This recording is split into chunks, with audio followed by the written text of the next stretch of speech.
Back to the second day of our conference on the pastoral care of transgender, intersex and non-binary people. Hopefully you've found somewhere to eat last night and had a decent sleep and a bit of a social outing with some other conference attendees. You are more on your own today in terms of catering. So there was coffee there this morning. We have rescued some additional water bottles to hopefully keep us going through the day. So just to let you know, there are 2 water fountains on campus. One of them is in the building directly opposite, which Nicola and I actually struggled to find yesterday because you have to go through the area with the table and chairs, and it's next to where people put their trays away after they've had their dinner. So there's a water fountain there. The other one is in the fountains building, which is where the library is, which is a couple of buildings along, where there's also a Costa. So if you want more coffee today and you want to pay a bit more and have a more drinkable coffee, you can go all the way to Costa. If you want a cheap coffee, the building directly opposite sells coffee and tea for £1 and water bottles for 50p. Jane? There's also coffee machine and free coffee in the chapel. There's also free coffee in the chapel. Thank you, Jane. And then for lunch, again, you're free to eat somewhere on campus, either in the main dining room or in Costa, or you can pop into town. We are very close to a street called Gillygate, where there are several small independent cafes.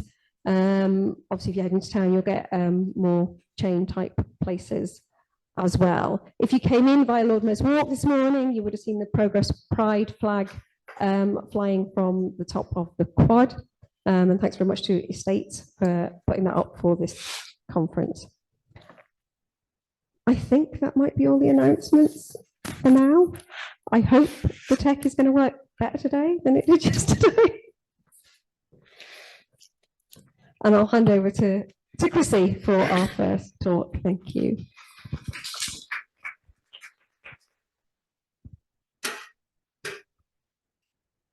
Welcome to everybody online, and thank you for joining the conference, and hope you've been blessed by speakers and what's been happening here. I don't know if I can hear you with that one. Okay. Do you want to try this? Do you want it in a stand? Yeah. Okay, hold on. Thank you.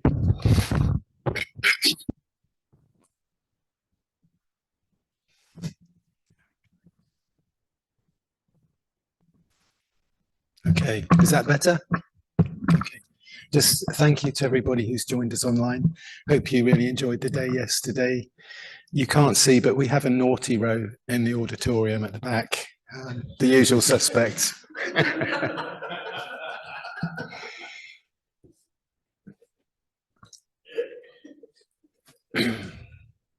Why are we here? How are we here? How did we get here? In praying, I'm wondering what I should talk about today. I was walking the dog on Monday, and I was having one of those Monday morning lows, talking to the dog and asking the dog, what am I going to do this talk on? And the phrase, "You stand on the shoulders of giants," came to mind. And I think some of the giants' shoulders that we stand upon, Daniel, the book of Daniel, in many traditions, Christian and Jewish, he was most likely eunuch, chosen by the chief eunuch because of his physique, his knowledge, his wisdom, his character. We stand on the shoulder of giants, but I wouldn't be here without Helen having gone before me, Reverend Helen Garton. And Helen's vision, having met someone early on in her formative years who transitioned, had such a deep impact upon Helen that she carried a seed, she carried a vision. And that vision was fulfilled in creating my role. And I think both of us had a vision for the desperate need for a theology that embraced and celebrated trans life. Alex ran a conference like this 2018, which Joe spoke at, and it was a seminal moment in my journey. It blew me away. It opened my heart up, brought huge healing. So I'd like to give thanks really for the giants on whose shoulders we stand, the faithful people who have put an acorn in the ground. So let's just give this day, this conference, this time to God. Almighty God, from whom their hearts are hidden, no secrets not known. We give you our lives. We pray your blessing on what we do today. And afresh, we pray that you might fill us with your spirit, with wisdom, with joy, with peace. Amen.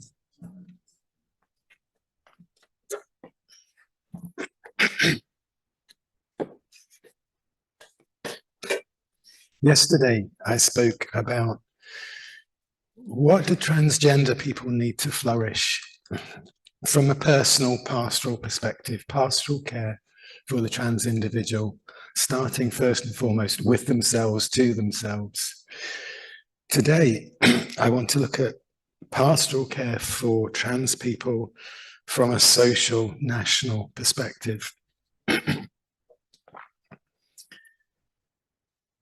I propose that the first and foremost need that we have in transgender theology is one that integrates our self-actualization, our spiritual maturity, and the resurrection life of the Spirit as the foundation and basis of our ability to flourish, especially in such hostile times and social environments. So today we'll look at the bigger picture, our individual needs and role within the transgender community and wider society. When you understand the context of Jesus' birth, life, death, resurrection as being entirely defined and contained by empire and the crushing weight of empire, the power and principles of empire, it helps and inform and build principles by which we might be able to build the conditions and foundations of our flourishing within empire, both as individuals and as a community. And this world is fast approaching, if it hasn't already exceeded, the same scale and sheer overwhelming power of oppression by the Babylon system, mammon, capitalism, and empire, and principles of empire. And they seem similar, if not greater, in their reach.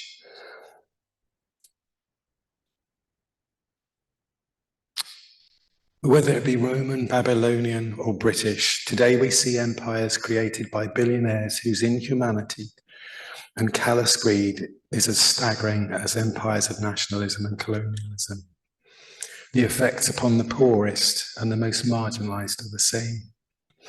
And around the world, trans people are being scapegoated in exchange for political and economic power. So how do we survive, let alone flourish in such hopeless conditions? How do we fight back when we have no money, no power, and it seems at times no strength? The transgender community is fragmented, dispersed, and isolated very often.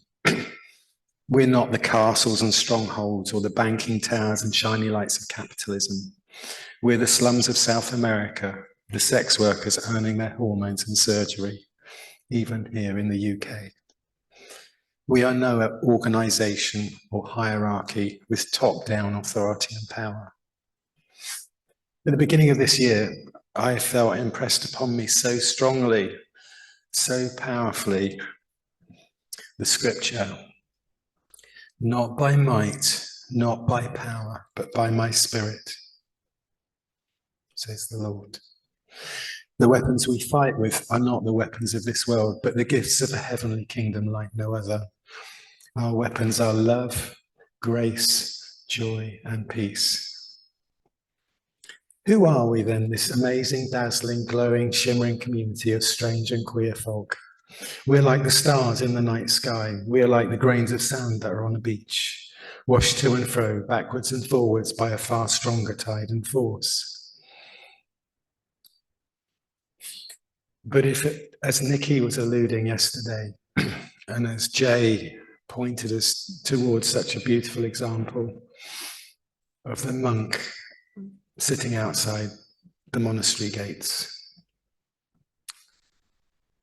if empire is crucified in us and we no longer dance to its tune, then empire, hate, unforgiveness all die in us too.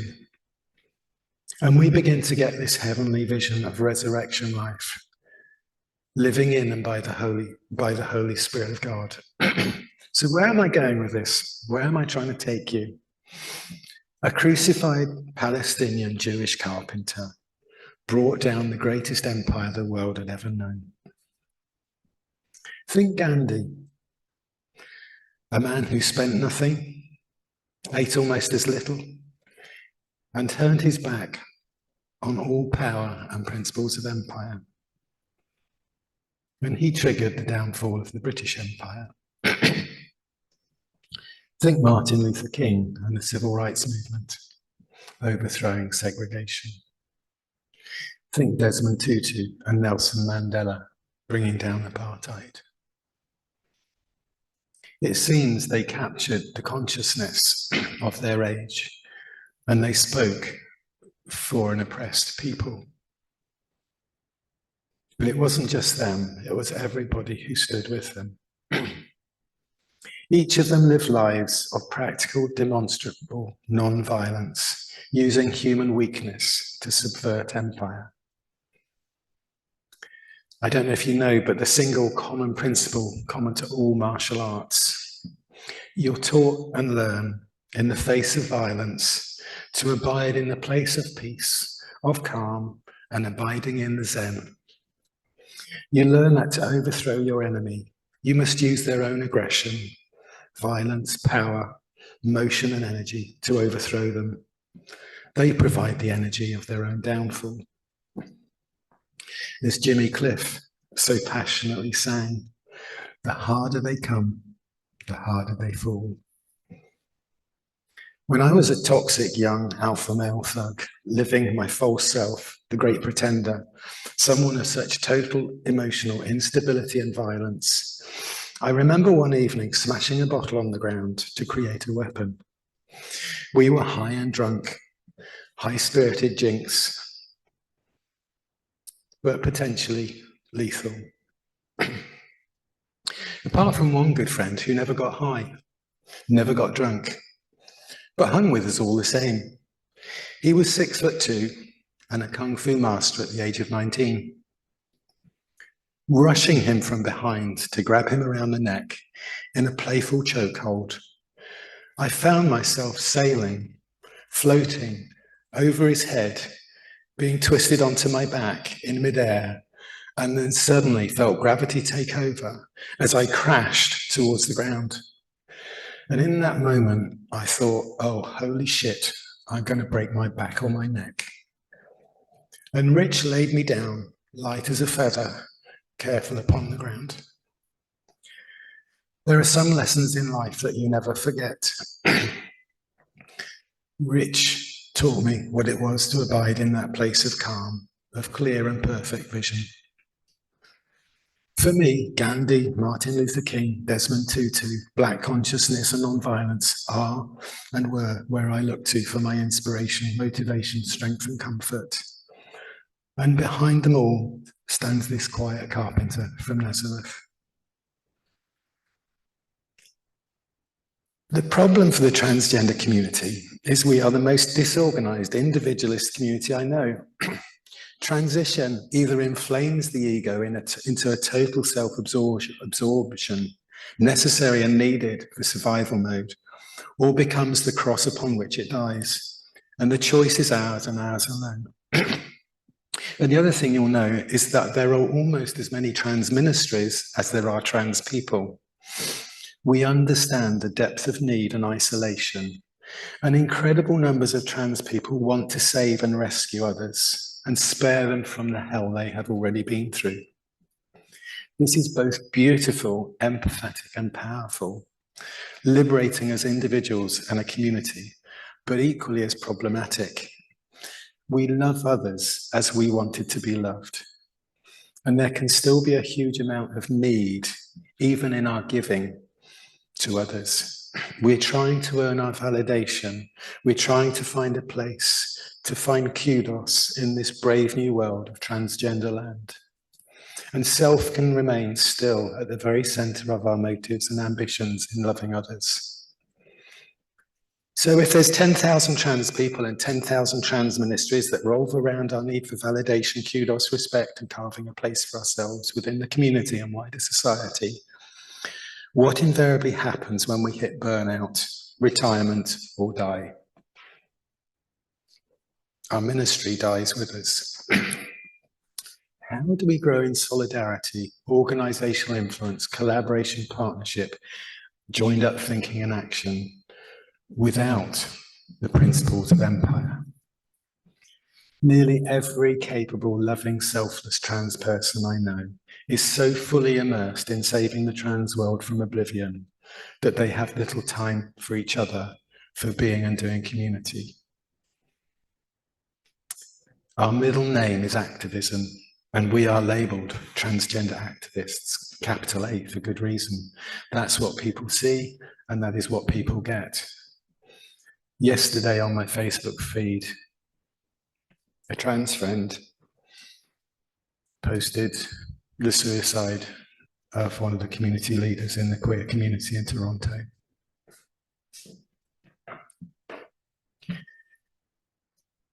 We can look so strong on the outside. We can be so busy. And our strength somehow derives from this total brokenness, this place where we've come from. We need to check in with each other. We need to go deep. We need to learn the signs.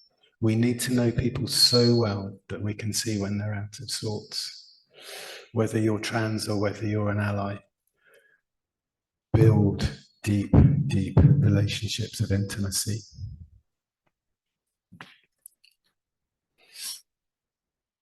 So how do you grow your brand? How do you grow your ministry? How do you grow your influence and effect for the good of the whole community?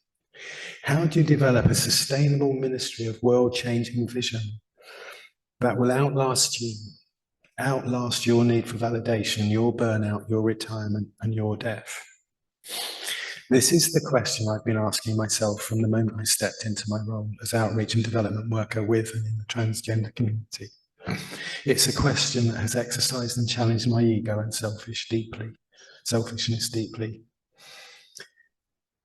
And in preparing under multiple deadlines and huge pressures for this conference, preparing important talks, I had not a clue what I was going to say, how I was going to say it, or even how I could answer my own question. And I've always said, jokingly, that my number one task in this role is to win people's confidence and trust, demonstrate integrity and faithfulness, and secure funding for this role to outlast me. And I've quipped in deadly seriousness that I want to pass this role on to someone half my age, with twice my energy and twice my vision.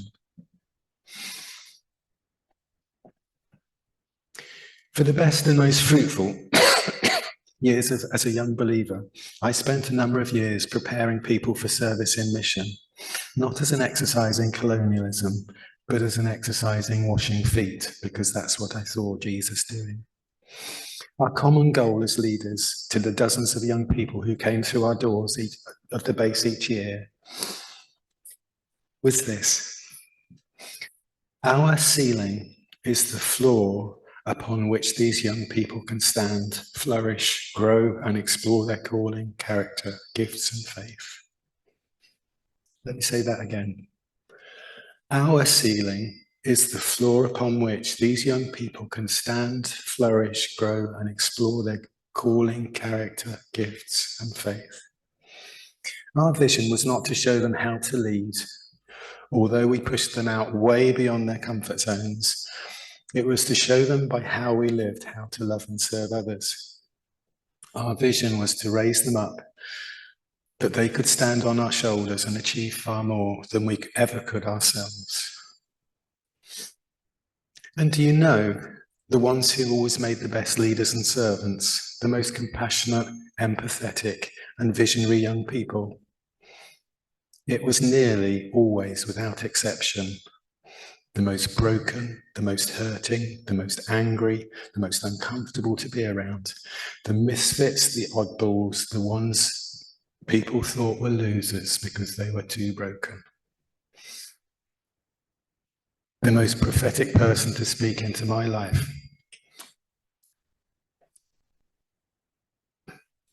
was a rent boy from Glasgow.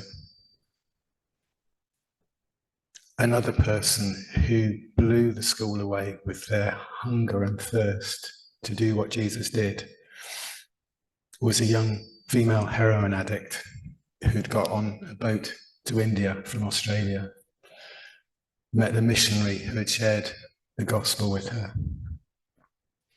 She went to Kathmandu, she joined the YWAM base, and she gave her life over to Christ. And when she came on the school, she was on fire with love, to love others.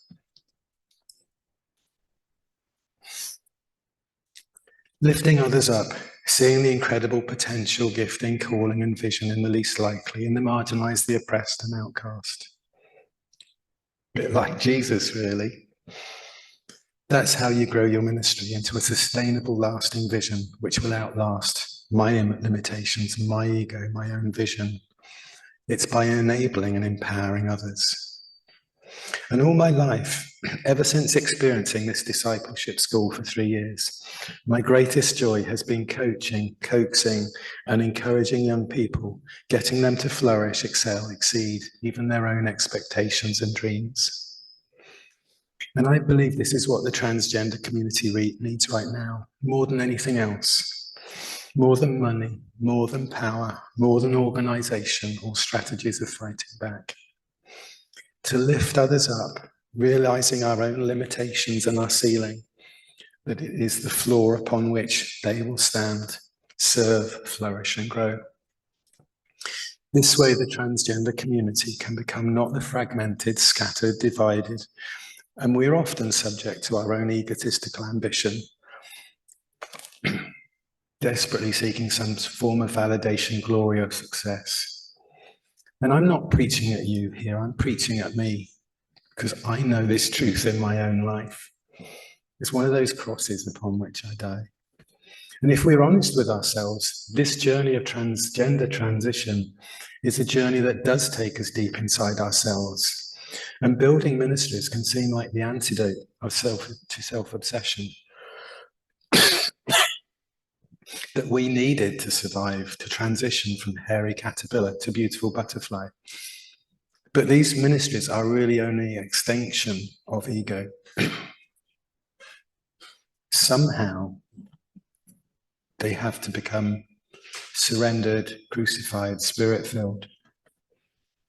And one of the most glaringly obvious things I observe in Christendom and Christianity, the industry, the religion, and the empire, there's someone who was once a slave and an addict to opium and many other things, is that Christian ministry for many, many people is a holy and respectable addiction. No better and no worse than drug addiction in its effects upon the ego. And I think as transgender people of faith, we can be particularly susceptible to this trap.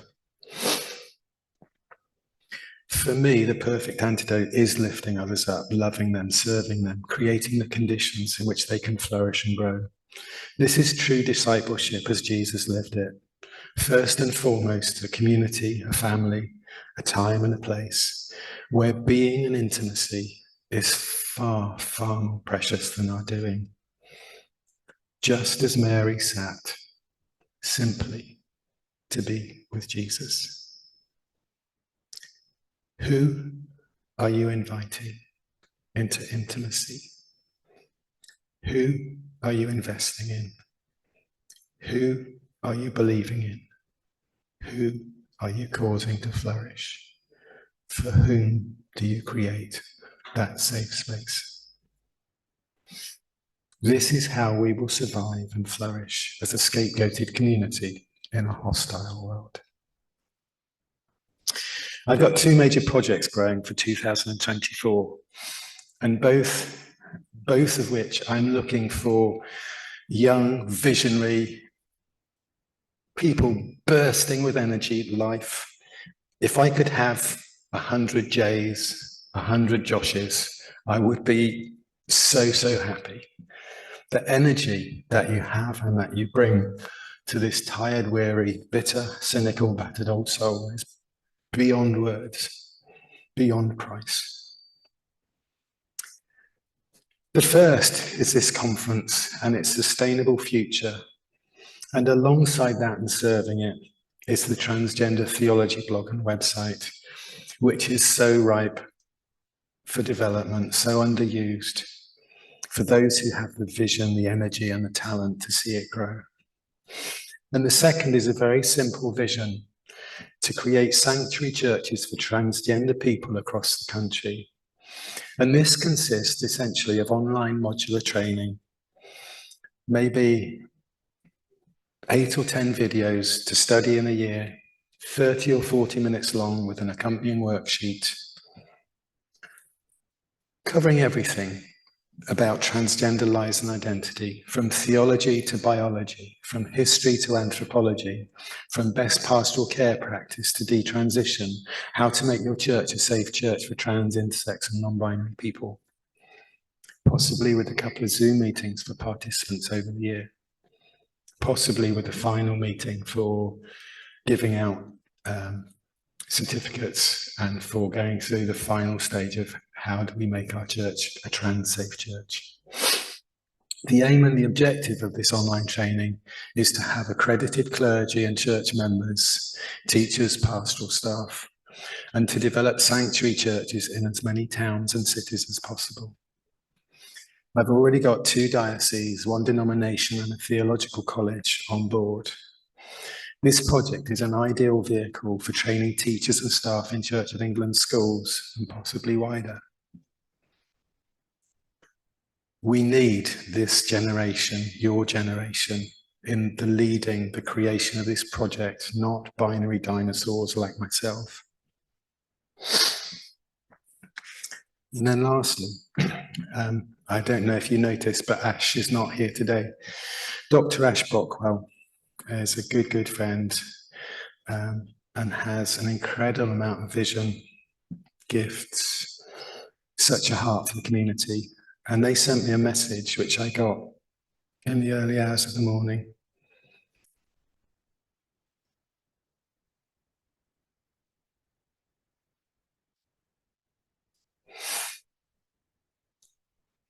Hi Chrissie, hope you're doing okay. I'm so sorry, but I will have to leave early as my mother is in hospital. She had a fall and has managed to break both feet. It's been a really difficult decision, but I'm hoping at least to be able to join you online for at least some of it. A couple of practical things. Jane has your books, as I couldn't find them before you left. If you feel comfortable, please announce that Reconnecting Rainbows Press has a call for submissions of poetry, short prose pieces, true life stories, reflections, meditations, etc. of up to 1,500 words, prayers, liturgies, hymns, song, lyrics, etc. on the theme of faith, love and authenticity. Open to all trans, non-binary and intersex people, writers of any faith, tradition or none. I have a seat reserved and paid non-refundable on the 1912 train to King's Cross tonight. Happy to pass it on to anyone who needs it, and they can pay whatever they feel or not at all. More importantly than all of that, thank you so much for organising this wonderful event. It's been utterly amazing. Sorry I didn't get my act together earlier for workshops, but hopefully people will appreciate the bookstall. Ash is one of those people who's trying to give people their voice, a platform to sing from.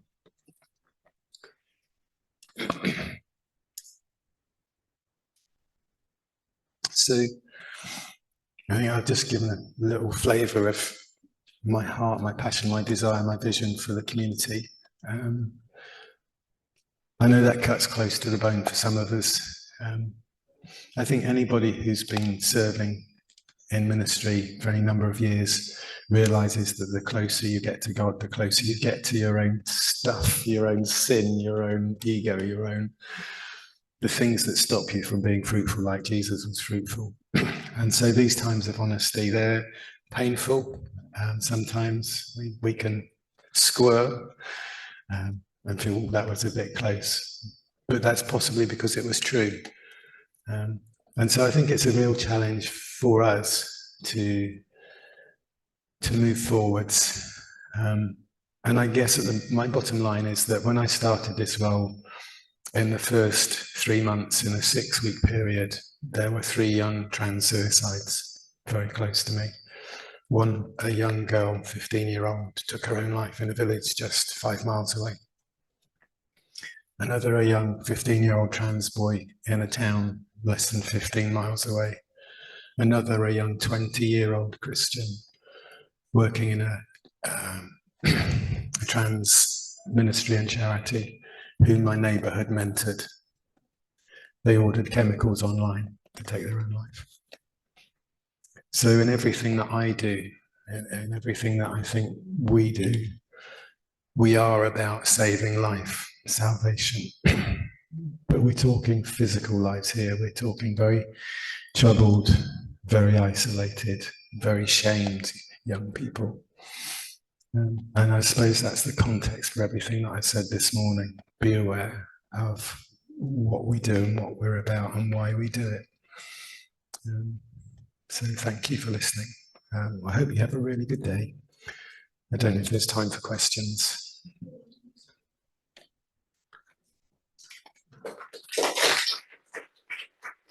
As many of you will know, Susannah is Professor of Constructive Theologies at the University of Exeter in the UK. Her most recent book is Constructive Theology and Gender Variance, Transformative Creatures. This was published by Cambridge University Press 2022.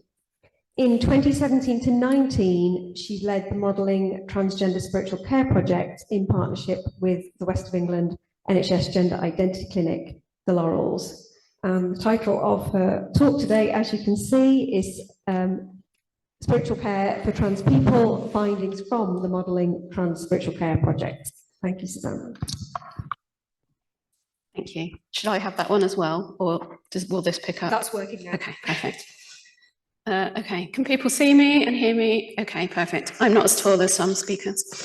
Thank you. Thank you so much, Chrissie, again, for the introduction this morning. And thank you to everybody that spoke yesterday. It was a really amazing day.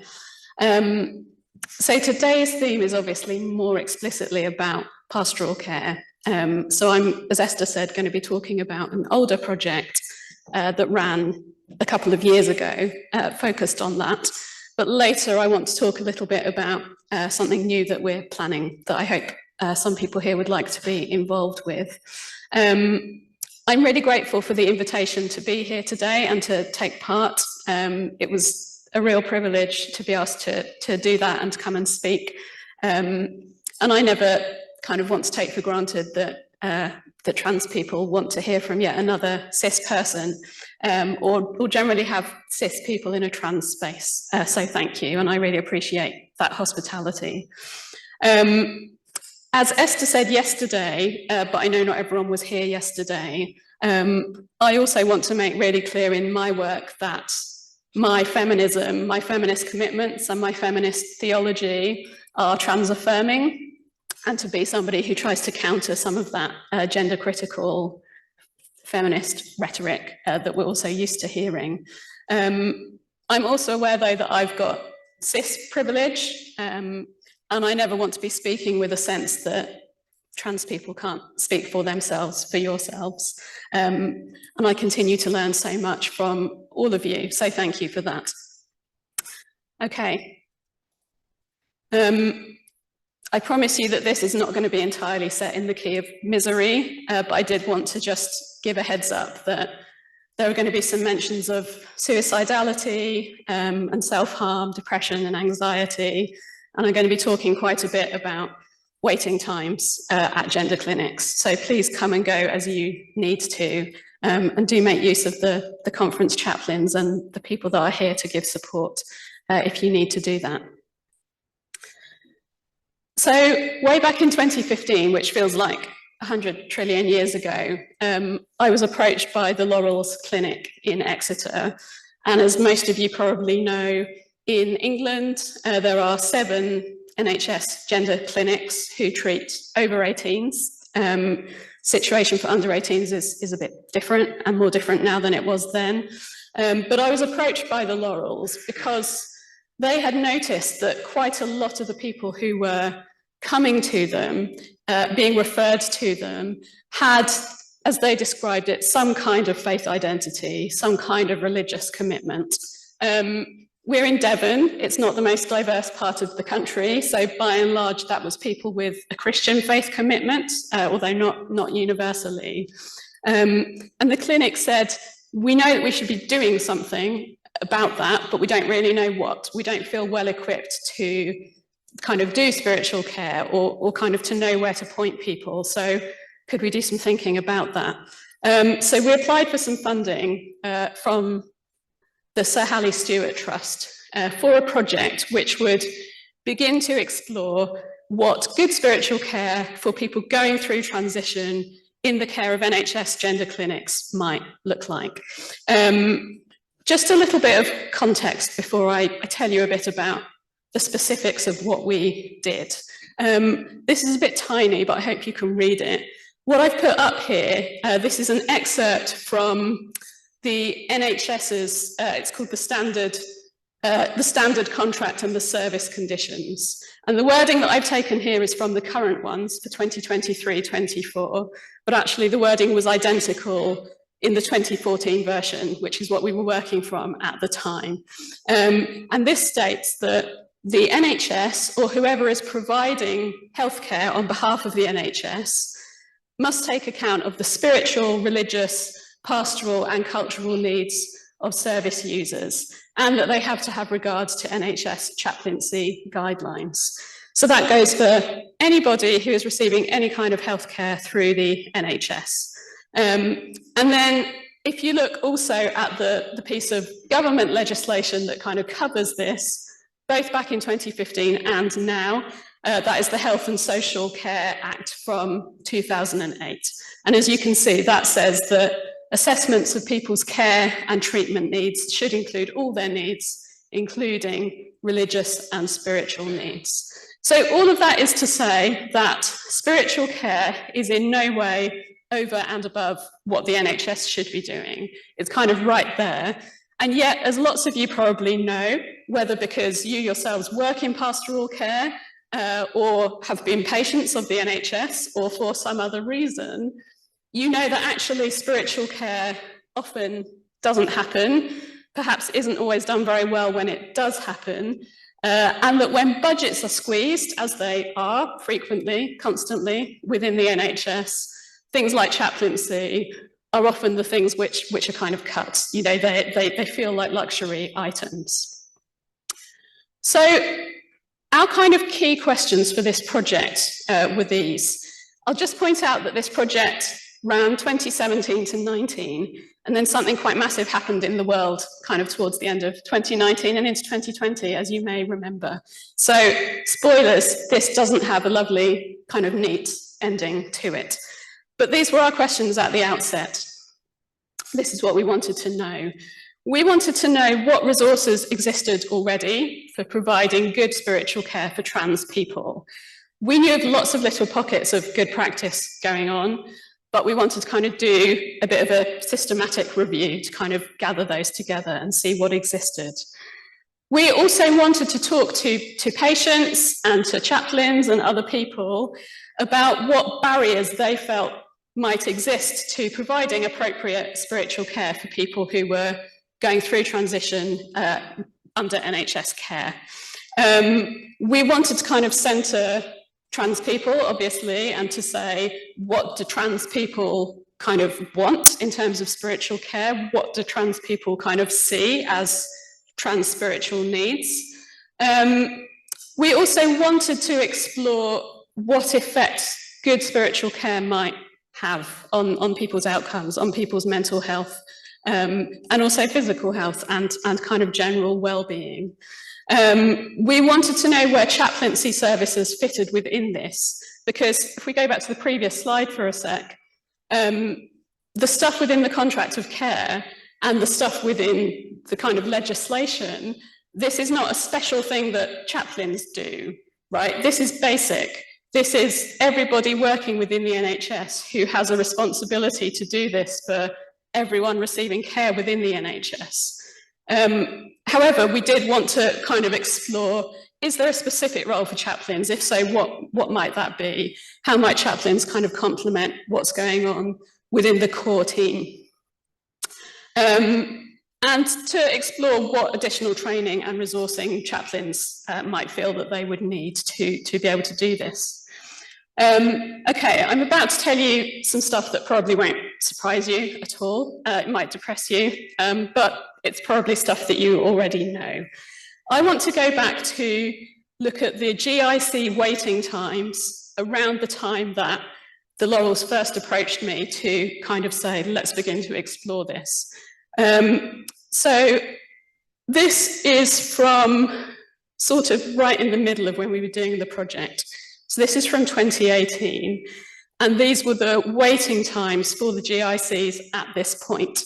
And this is the waiting times for first appointments, by the way. So this is the time between which you might be referred by a GP or somebody else to a GIC, so the time between that and the time when you first get seen.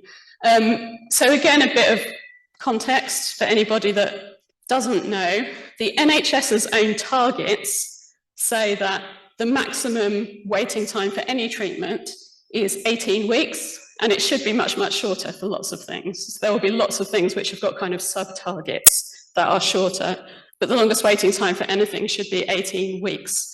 So you can see that back in 2018, these were the waiting times for the various GICs. So the Devon Clinic, the Laurels, which I worked with, as you can see, had kind of the second longest waiting times at that point.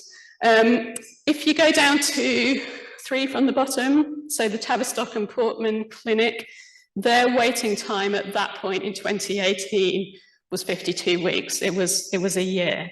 So you can see that the clinics were kind of vastly exceeding target waiting times even before the pandemic. The pandemic obviously didn't make things any better. So if we fast forward to kind of now-ish, or the most recent figures, this is Tavistock and Portman as at June 2023, so we're always working a couple of months behind. So these are their own figures, and you can see that in June this year, they were seeing people for first appointments who'd originally been referred in 2018. We've had a pandemic in the middle of that, so that hasn't improved things, but nonetheless, that's a 5-year lag now. That's one clinic. And here's, again, this is a bit small, but I'm happy to send this to anybody afterwards if you want to have a look. This is a bit of a comparator between the clinics, between the providers.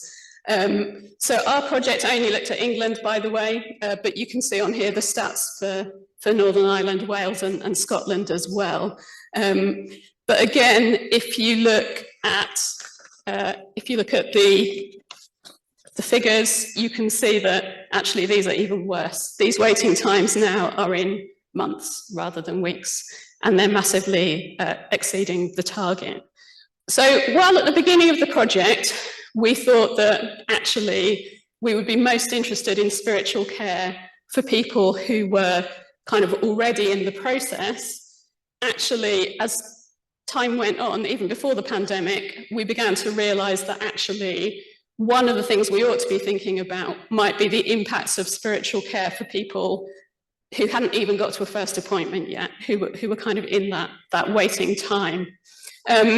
Interestingly, last year, a piece of research came out.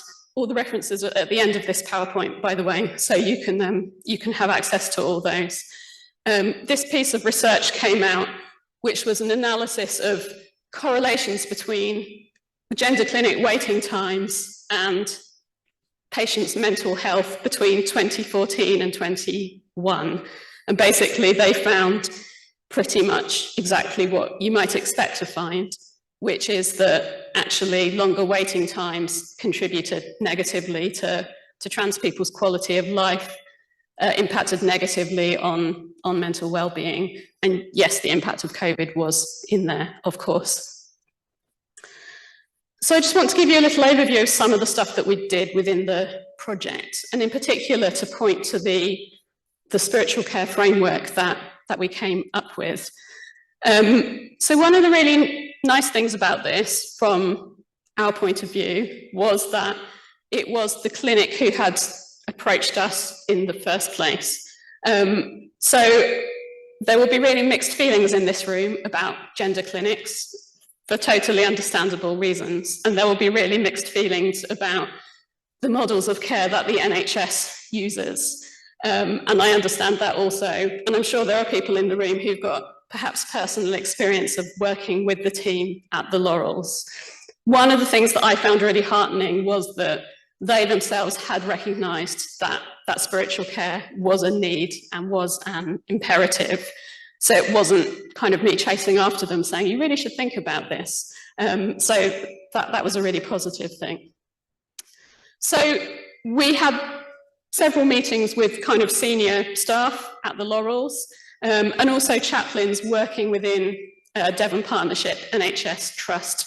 There's been a bit of a reshuffle since then, and certainly our NHS trusts are a bit different, but at the time it was Devon Partnership NHS Trust.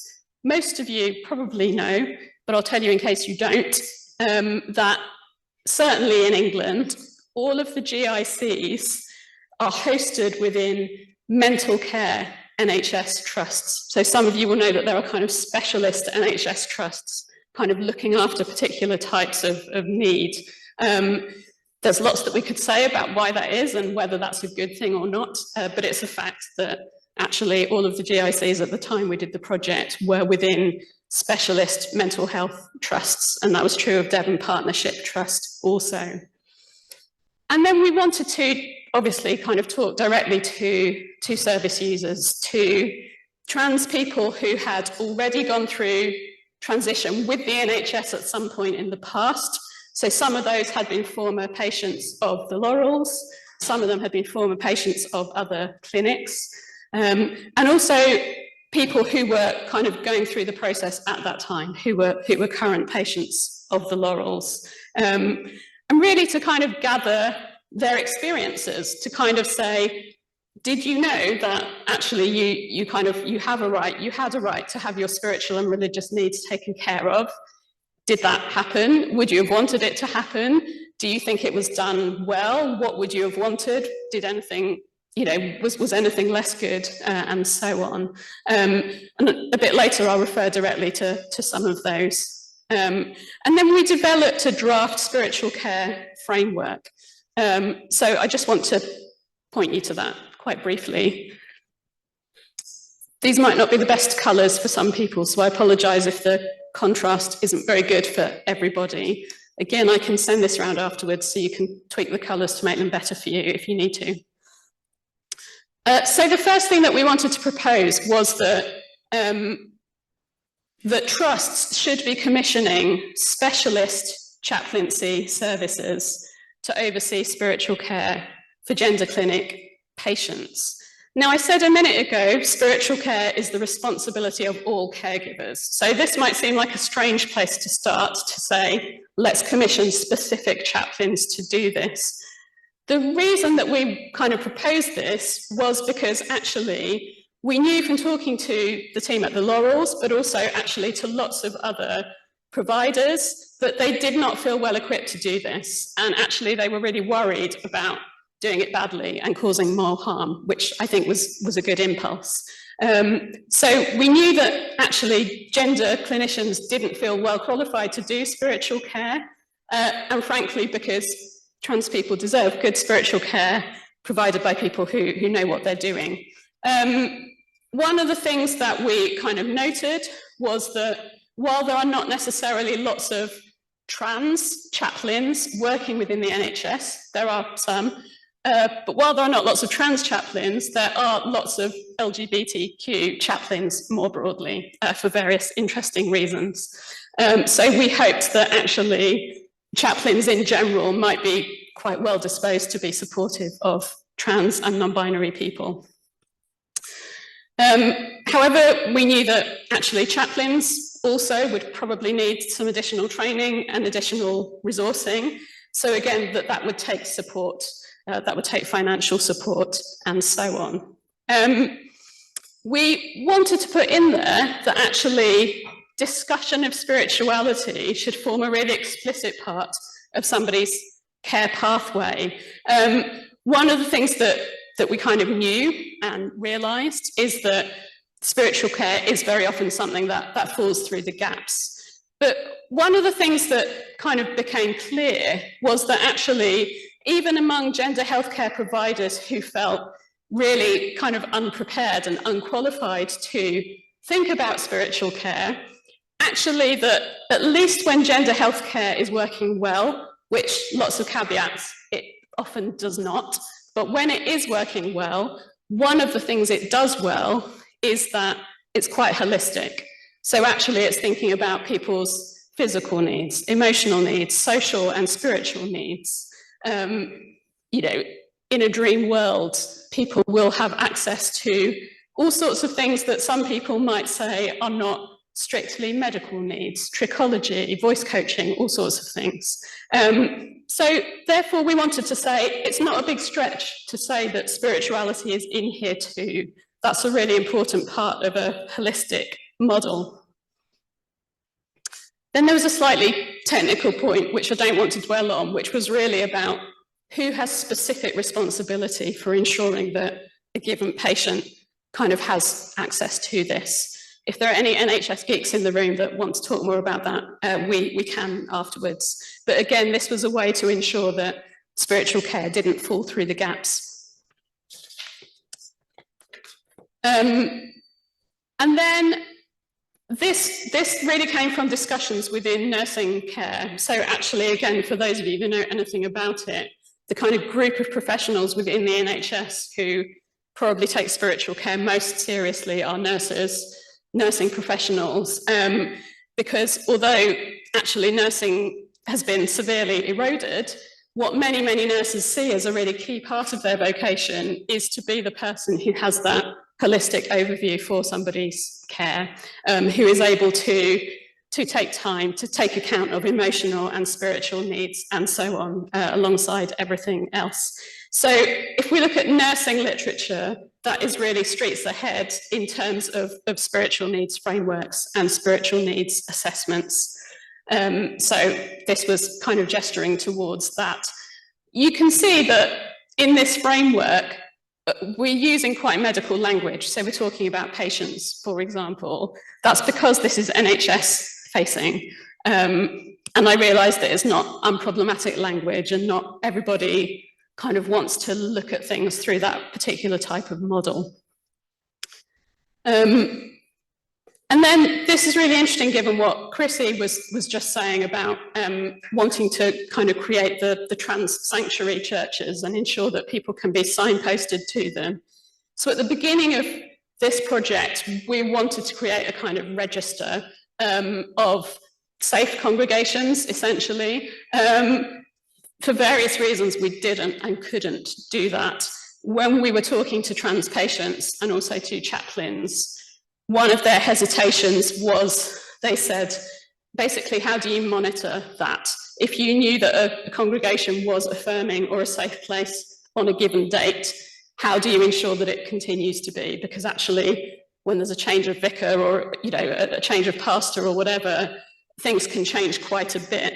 And actually, potentially, it's really dangerous to send somebody off to what they think is going to be a safe and affirming place to find that actually it isn't. So I think it's an amazing idea that what you're proposing, Chrissie. We didn't kind of manage to get our heads around how to do it well, but I hope that there's kind of potential to do that going forward. Also, like naively at the beginning, we sort of thought, if you are referred to a particular GIC, that's because it's your local one and you live near it. and therefore they will know about the religious communities in their area, and actually people will take referrals wherever they can get them, and people are kind of having to travel all across the country. So it turned out not to be as practical as we thought.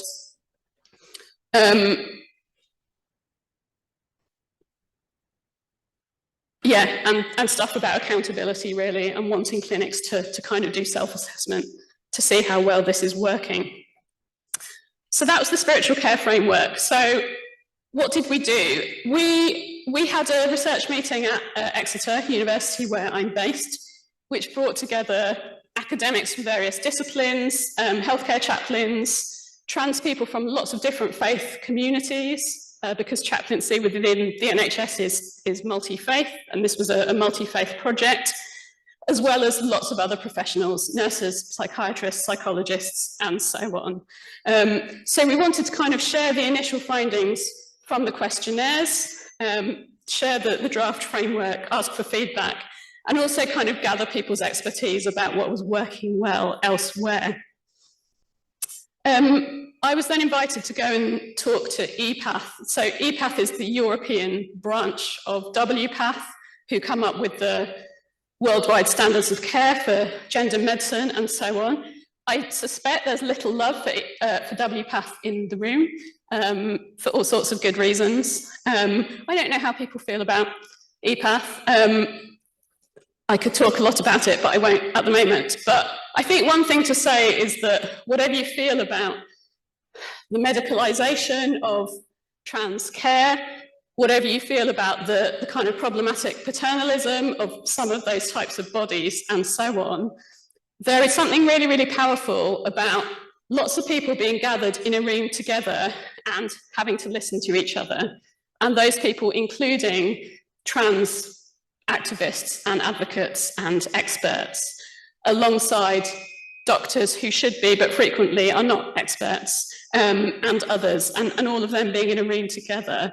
And it was also really powerful that I was invited to speak specifically about spiritual care, and that again, that was something that was being taken seriously and kind of recognised as a need, as an imperative. So EPATH is predominantly people from across Europe, but actually there were also others there from the US, from Canada, and elsewhere. So that was a really amazing opportunity to kind of be able to talk there about the importance and potential of spiritual care. And lots of people afterwards kind of said, either this is something I've literally never thought about before, or this is what's happening in my context. In particular, people from the US were really envious of the NHS, as they should be, but particularly envious of the fact that spiritual care and kind of chaplaincy provision was something that was, at least on paper, valued within the NHS, and kind of pointed out how fortunate we were in that in lots of ways. Also, kind of along the way, have done lots of other training for different groups. So for gender medicine specialists at the Laurels and elsewhere, also for kind of clergy from various denominations, and so on. The NHS at the time, NHS England, was running its own project about, it's got a really snappy title, capturing the lived experiences of LGBT people and the impact of faith, chaplaincy services, health and marginalisation, which doesn't condense to a nice acronym, but that's what it was called. So NHS England was itself thinking about this stuff at the time. And then, I mean, I was staggered that this kind of didn't already exist or hadn't already happened. But the Royal College of Physicians at the time was developing materials for an accredited postgrad qualification in gender identity healthcare practice. So we were able to contribute some materials to that, and again, ensure that spiritual care was in there. This is 2019-20. I just find it staggering that that was the first time that medical professionals had been able to undertake some specific, properly accredited certification in gender medicine and healthcare. But anyway. In terms of findings, one of the key ones was a paper that came out in a journal called Health and Social Care Chaplaincy. If you'd like to read that and you can't access it through like a university or something, please do email me and I can send that out to you. I'll talk about some of the findings from that in a minute. And then it also fed into the book of mine that was published at the end of last year. It's really expensive, so don't buy it. If you do belong to a university, you can hopefully access it through their library. If not, if you Google the book title plus PDF, who knows what you might find. I couldn't possibly advocate people using pirated websites, and anyone who did so would have to do it at their own risk, obviously. But who knows what you might find if you did that. So yeah, if anybody still can't get access through licit or illicit routes, please email me and we'll see what we can do. And then we applied for funding, more funding, and didn't get it, which was annoying and frustrating. But that would be for a project which was looking specifically at the potentials of faith and spirituality for young people. So the original project, we were only looking at over 18s, but we wanted to kind of think about young people also, but unfortunately we didn't get that. So just a quick summary of that paper that I mentioned. We suggested that spiritual care does have the potential to mitigate some of the gaps that are left in care when waiting lists are so long. This was before the pandemic, so obviously they've got even longer. This was before Bell versus Tavistock and all of that. So things have only got worse, not better. But we kind of said, yes, spiritual care does have the potential to mitigate some of that. We also wanted to argue explicitly in favour of healthcare chaplaincy, not instead of what core medical teams should be doing, but as well as, and wanting to recognise the specific expertise and kind of vocation and gifting of healthcare chaplains. One of the things that we kind of found from when people spoke to us was that lots of trans people who did have a religious faith of some kind, they ideally wanted to talk to somebody from within their own tradition. So there's lots that's really great about the kind of interfaith model of NHS chaplaincy care, and the fact that it's there for everybody of any faith or no faith, but people often wanted to talk to somebody that they felt at least understood their own tradition well. That was especially important for people who perhaps felt ostracised from their own churches or their own faith communities. But we also wanted to say it should be really integrated. So it shouldn't be that the core health team gets to say, well, that's not my problem. You know, you go and talk to the chaplain about that. I'll just quickly flag some of the things that we heard from respondents, people who took part. So as I said earlier, all of these were either current patients of the NHS gender clinic that I'm talking about, or they were people who had kind of finished transition some years before, were no longer under active care of the gender clinic, but were former patients either of that clinic or one of the others. This was a really interesting one. So this was somebody who identified as Christian and felt that actually if the UK hadn't essentially sold out its Christian heritage and identity, things would be much better. I'm not sure that I agree with that 100%. There'll be mixed responses to that in the room.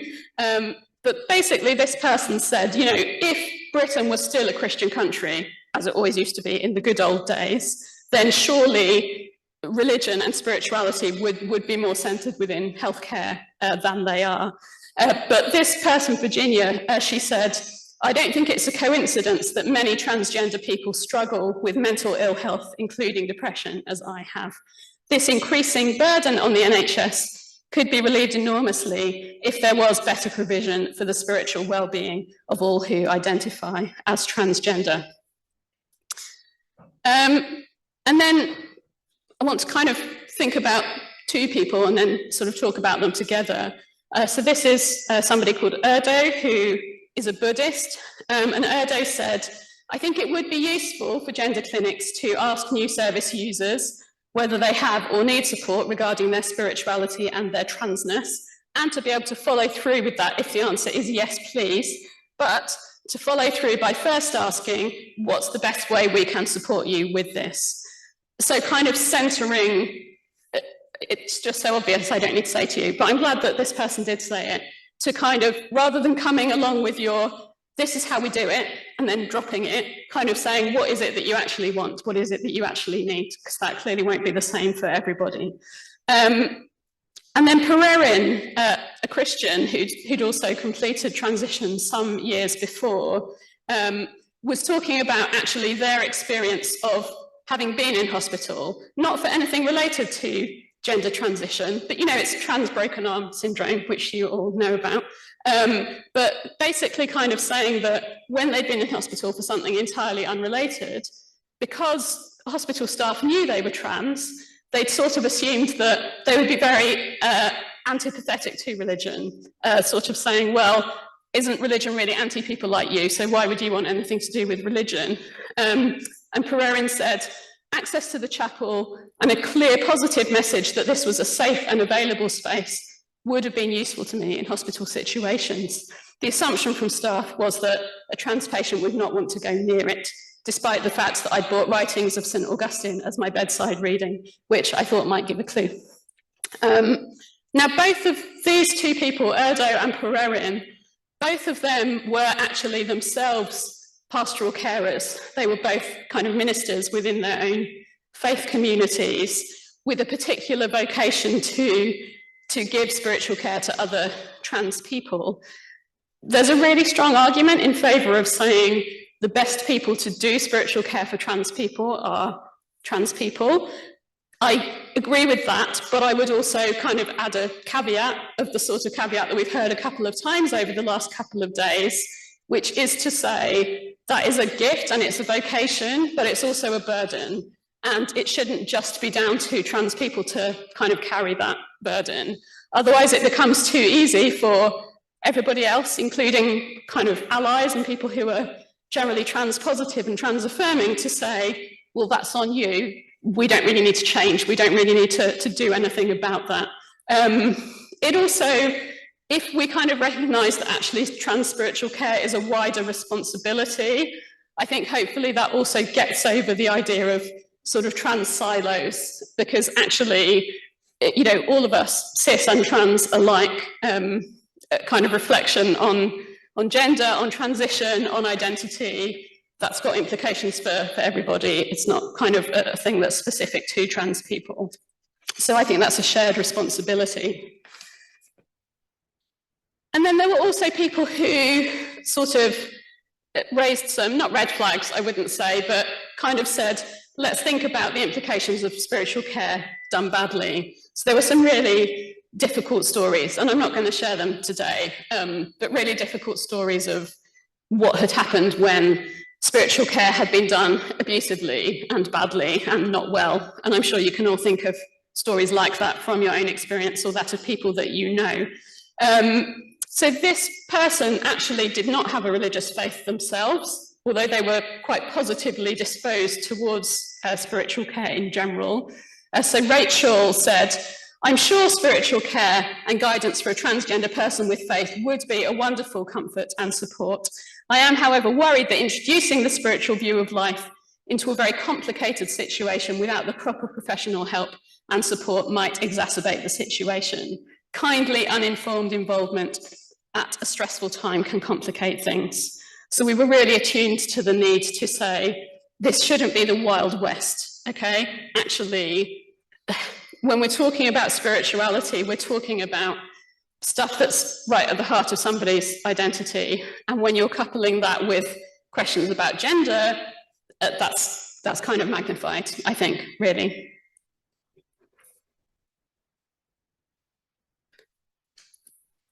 So kind of summing up the findings from the project, really, one of them was around money.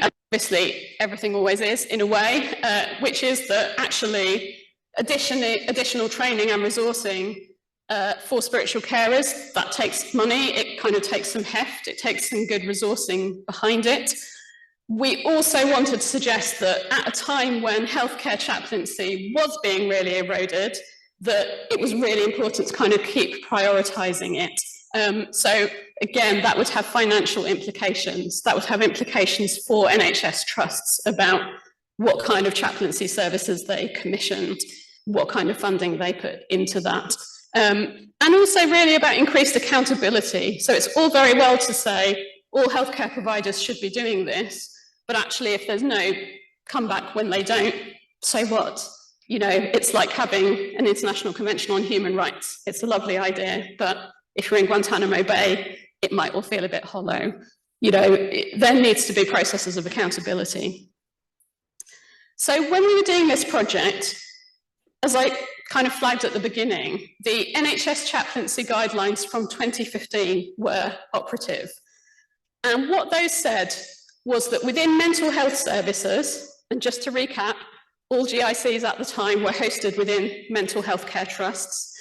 So within mental health services, there should be an allocation of 3.75 hours per week of chaplaincy for every 20 patients. So if you actually worked out what that would mean that a gender clinic which had 650 patients on its books should have 3 full-time dedicated chaplains just working for that GIC, just working with their patients. That's current patients, that's not anybody on waiting lists. In practice at the time, the Exeter clinic had 2 half-days a week of chaplaincy time shared with all of the other services within that NHS trust. So that was quite a difference. Just last month, the NHS brought out updated chaplaincy guidelines, which no longer include suggested staffing ratios, which I don't know really whether that's just depressing or whether at least it acknowledges kind of the gap between the aspiration and the reality. It will be really interesting to see actually what that does for kind of healthcare chaplaincy going forward, really. Okay, so I've been talking so far about this project and what we did, but I just also wanted to flag something that we are planning and hoping to do next. So I mentioned to a couple of you over the last couple of days that Esther and I, in partnership with another academic who's not at this conference, largely because he's running another one at his own university at the same time, we are applying for some funding from the AHRC, which is the Arts and Humanities Research Council. Lots of you probably know that as academics within universities, we have to be applying all the time for external funding to run our projects and to do our work. And what we would like to do is to get some funding to launch a new research network. And I'm calling this TANSA, which, depending on your accent, you could say Tansa or Tansa, and it sounds a bit like dancer or dancer, again, depending on your accent. We really hope that this is something that lots of people in this room might like to be involved with. I've already got a kind of ghost list of people that I'm wanting to email if we manage to get this money to say, this is what we're doing, will you be involved? But if you would like to kind of find out more or know how things develop, please do email me. My email address is there, or just grab me this morning and I'll write your email address down. I have to leave before the end of the day, so do it over lunchtime if you can. This will be an academic research network, so I understand that won't apply to everybody in this room, but it will to lots of you. This will be a network which is for both trans and non-binary scholars of religion, and also people who are cis but are researching trans studies in religion across any faith tradition, and also from any academic discipline. So it could be theology and religious studies, but it could be law, history, literature, psychology, education, whatever. The kind of team of us who are applying for the money, we've got some cis scholars and trans scholar, and we want the network always in perpetuity to be kind of co-led by cis and trans people for lots of reasons, which I could talk about at length, but won't. But one of the really important ones is, again, to get away from the idea that only trans people are interested in trans stuff, because it's not true, and it's not trans people's responsibility to kind of do all that. We want essentially to use this as a vehicle to get as much money as we can into trans and non-binary scholars' hands. The money that we're applying for is kind of for a phase 1, but we want to be able to apply for more funding later. And the dream really is to be able to offer our own PhD scholarships for people doing trans studies in religion, to kind of bring together people to apply for funding for kind of postdoctoral projects and that kind of thing. We want to be able to commission some original artworks. We are aware that actually disproportionately trans and non-binary scholars may not be in salaried academic posts for all kinds of reasons, which you'll be well aware of. There will be people who don't have current university affiliations, but are doing graduate level work, and at the moment are finding it difficult to kind of find their network, finding it difficult to get to conferences and things because they have to be self-funded and all the rest of it. So we want this network to be able to support people like that. It feels like a really timely time to be doing this. If we don't get the funding from the AHRC, then we will look elsewhere. There's a new journal launching very shortly, just in a few months, which some of you might want to be aware of. It's launching in the US, and it's called QTR, Queer and Trans Studies in Religion. That's in the US, and it's brilliant, but it's a really different context in terms of religion, politics, and all the rest. So to answer specifically about what's going on in the UK and Ireland. I'll stop talking. I'm happy to take questions if there are any, but thank you for having me, and thank you very much. I will just gesture to some of the stuff that's here on the end, so kind of pointing people to other resources on trans spiritual care if people are interested. Can we email these out to attendees afterwards? You can just nod or shake your head. We can if people leave contact details, okay. So we need permission to do that. Yeah, so if you'd like to receive this, make sure that I guess, or Esther has got your email address, and we can do that. Thank you very much, Susannah, for sharing this very important work with us. Yeah, we will take a few minutes for questions. Chrissie, if you also want to come back to the stage. But thank you so much for that talk. I've worked in the NHS for 27 years. I'm in digital in the John Radcliffe Hospital. It's quite an interesting time. I was very interested in what you had to say.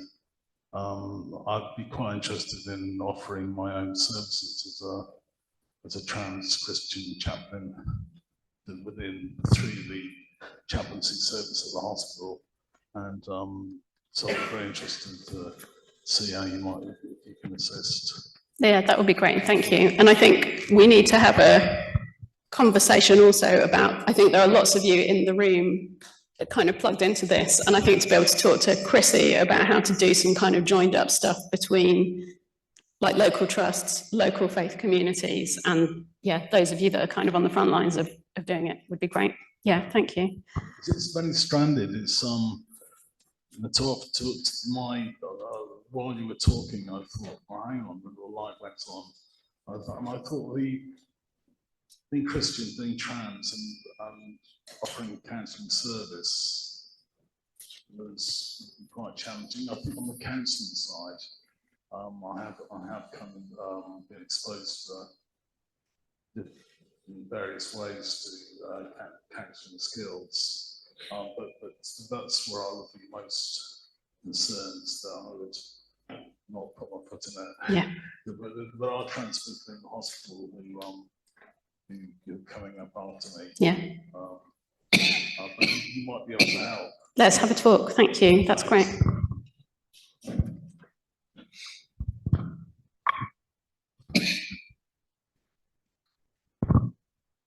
Hi, thank you, both of you, for your talks. This is predominantly a question for Susannah, but I think, Chrissie, you might have some wisdom to give here as well. I was reminded repeatedly as you were talking, Susannah, that when I first transitioned, which was quite a while ago, I experienced a bit of a transition delay because one of the clinicians felt that as a Christian who was attending church, transitioning would cause me psychosocial problems. I know other people more recently who have had similar experiences, and I've also been in contact with GPs who have said things that have implied that they're less likely to give appropriate care to trans people of faith. do you think that there's an educational role for trans and cis allied faith leaders, chaplaincy one? And if you do you have any advice as to how we might approach such a thing? Yeah, I mean, yes is the short answer. I mean, I think one of the things we want to do within the new network, if we can, is that without making anybody more visible than they want to be, because not all trans scholars want to be or are able to be kind of visible, and also importantly, not every trans scholar just wants to do trans stuff all the time, but with those caveats, one of the things that we want to do is to kind of improve the quality of conversation that exists in the country about kind of some of the overlaps between trans identity and faith identity. So I think there's very often a perception that they kind of don't mix. There are really good pockets. So some of you probably know Saber Chowdhury, who is a trans queer Muslim youth worker who does lots of work with the Proud Trust in Manchester.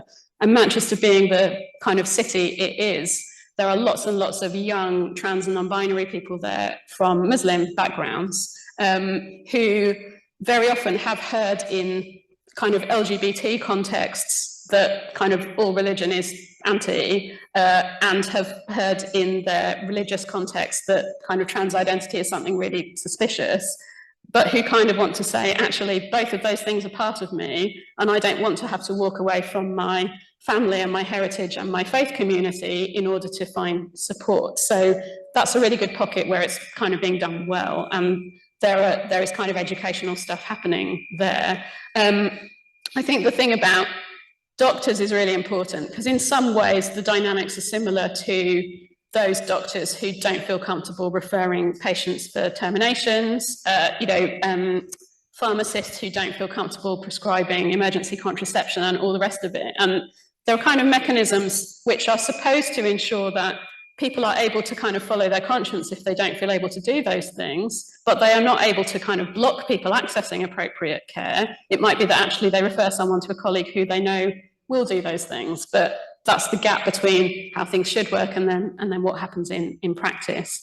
One of the really interesting things that kind of came out of the project was that one of the people I mentioned, who was a Buddhist, was kind of spoke really interestingly about what they saw as the positives of a medical model for transition. And actually their angle was that in their faith community, because they belonged to what they sort of saw as quite a conservative branch of Buddhism when it came to gender identity, they said that what they would really like would be for a doctor, a medical doctor, to go to their community and say, do you understand that this isn't just something that this person has made up? Like, do you understand that this is a proper diagnosis and this is a thing that happens to lots and lots of people? Because for them, actually, there was something about the cultural privilege, I suppose, and the cultural heft of kind of having medical training that they felt would impress something important upon their faith community. And I thought that was really interesting and sort of not unproblematic.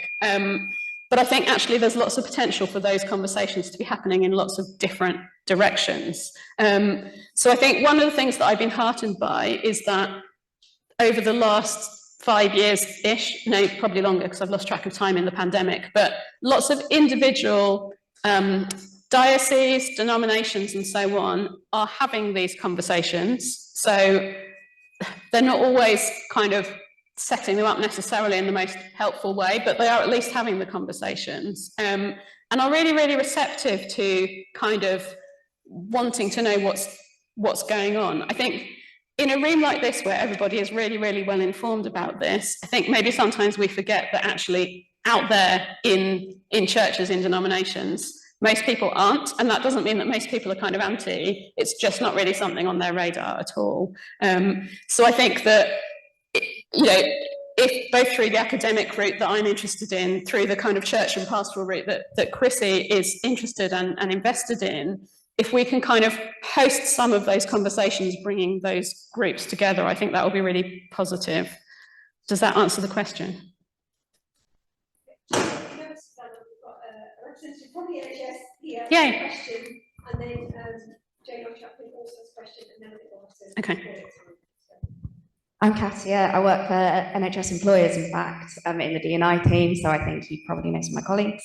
I wanted to ask about, you said about the chaplaincy service, and you had that example with that patient who wasn't referred, and it's kind of two-pronged. So how can we make it clearer that the chaplaincy service is fully accessible to LGBTQ+, both for the employees within the NHS services themselves, but also for patients, because I know of chaplains who have said that they often are being accessed by LGBTQ+ because they assume that they're not going to be a safe space. Yeah, it's a really brilliant question. And I think it's, well, when we were talking at coffee earlier, like you said, and it's absolutely true, we sometimes talk about the NHS as kind of a monolithic thing. So we were talking about the problems of like non-joined up IT systems. And you said, but it's not the NHS, it's this, it's all these different pockets. And I think, you know, that's part of it as well, actually, that so much of it has come down to the interest, the expertise of an individual. And, you know, lots and lots of healthcare chaplains are LGBT inclusive. One of the sort of shifts that's happening, so historically, when there was sort of central funding for healthcare chaplaincy, because the Church of England is the established church, that tended to be a Church of England chaplain. In some other countries, so there's no expectation that anything like that should be centrally funded. So the idea would be that if there's a big Muslim population and they want a Muslim chaplain, well, the Muslim community should pay for that and should kind of provide it. And one of the things I like about the NHS model is it says, no, this is for everybody of any faith or no faith. And even if the chaplain themselves happens to be an Anglican, they're not only there to do chaplaincy for Anglicans, they're there for everyone. But I think actually we haven't quite got away from that historical perception that, you know, it was wholly Anglican or wholly Christian. So part of that, I think, is about, so you will know, but others might not know, that there's a kind of central body in Britain called the College of Healthcare Chaplains, which kind of runs training and support and all kinds of things for people working in healthcare chaplaincy, you know, across contexts. They're kind of really supportive and really positive, but I don't know, perhaps that's a chaplaincy PR thing. And yeah, I'd be really interested to kind of have the conversation with you really about what you think would work well. I'm in contact with the president of the College of Healthcare Chaplains. The other thing to say is that, you know, chaplains move on. So there's something about continuity as well. And I think in some ways it's the same issue as with wanting to refer somebody to a church that you think is a safe church, but then maybe actually it was safe 2 years ago and now it isn't. Although by and large, I think most chaplains tend to be trans inclusive and trans affirming, clearly that's not universal. So I think it's important not to kind of almost send somebody off with false expectations of what they're going to find. But yeah, it's really hard, really hard.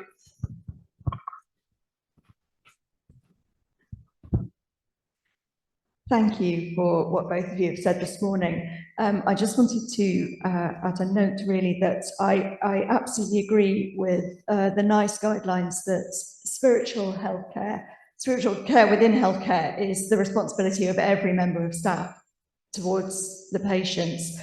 However, most non-chaplaincy members of staff, in my experience, feel utterly unqualified to do that.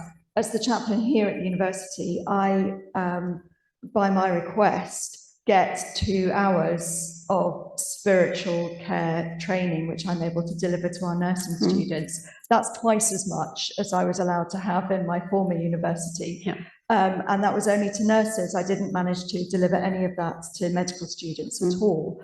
So I'm wondering, do you have any wisdom on how we can help the NHS as a whole, perhaps, and particularly training institutions, to take seriously the idea that patients will speak first to the person who is offering the most intimate levels of care. Yeah. That's when those intimate conversations happen. That's where trust is developed. So often the role of the chaplain is not to leap in there and give the spiritual care, but to support the nursing staff and other staff in giving that care and to help them to do that appropriately. If you've got any wisdom on how we can persuade medical schools and so on to take that seriously, I'd love to know. I don't really, in that in my experience, it's been really ad hoc. So actually, I wish things were better. Like, I wish things were more holistic. I wish things were more joined up, and I wish less came down to happenstance. And that just doesn't seem to be how things work. So in my experience, individual practitioners, individual people in medical schools are really receptive and really happy to hear and have the conversations. And it shouldn't boil down to that, basically. But actually, I'm kind of constantly surprised and dismayed about what kind of core med school curricula cover and what they don't. So it's something crazy like doctors get half an hour across the whole 7 years of their training on the menopause. Like, that's it. I used to do some teaching for the medical school in Exeter on intersex, and that was just an optional module that people could choose. And if they didn't choose it, they got nothing, like at any time, at any point. So I'm really kind of heartened that the Royal College of Physicians has now got this certification, but that's still obviously something people kind of have to opt into. This is still very much a sort of niche special interest kind of thing. I think keep having the conversations. If you live in a kind of city or town that has a medical school, I think MPs are a good route to go through as well, because this is an NHS thing also, and it's part of the MP's kind of responsibility to ensure that actually their constituents are receiving the care they're entitled to, and so on. So I think it's a case of sort of using all of those routes. But I would also say, if you've got any ins whatsoever with medical schools, don't be afraid to kind of exploit them. I think it's often easy to think it's this grand edifice who wouldn't be interested to kind of hear from anybody that's not within it. And I think actually in practice, people are really relieved if somebody comes along who's got expertise in a particular area that they don't, because it saves them doing some thinking.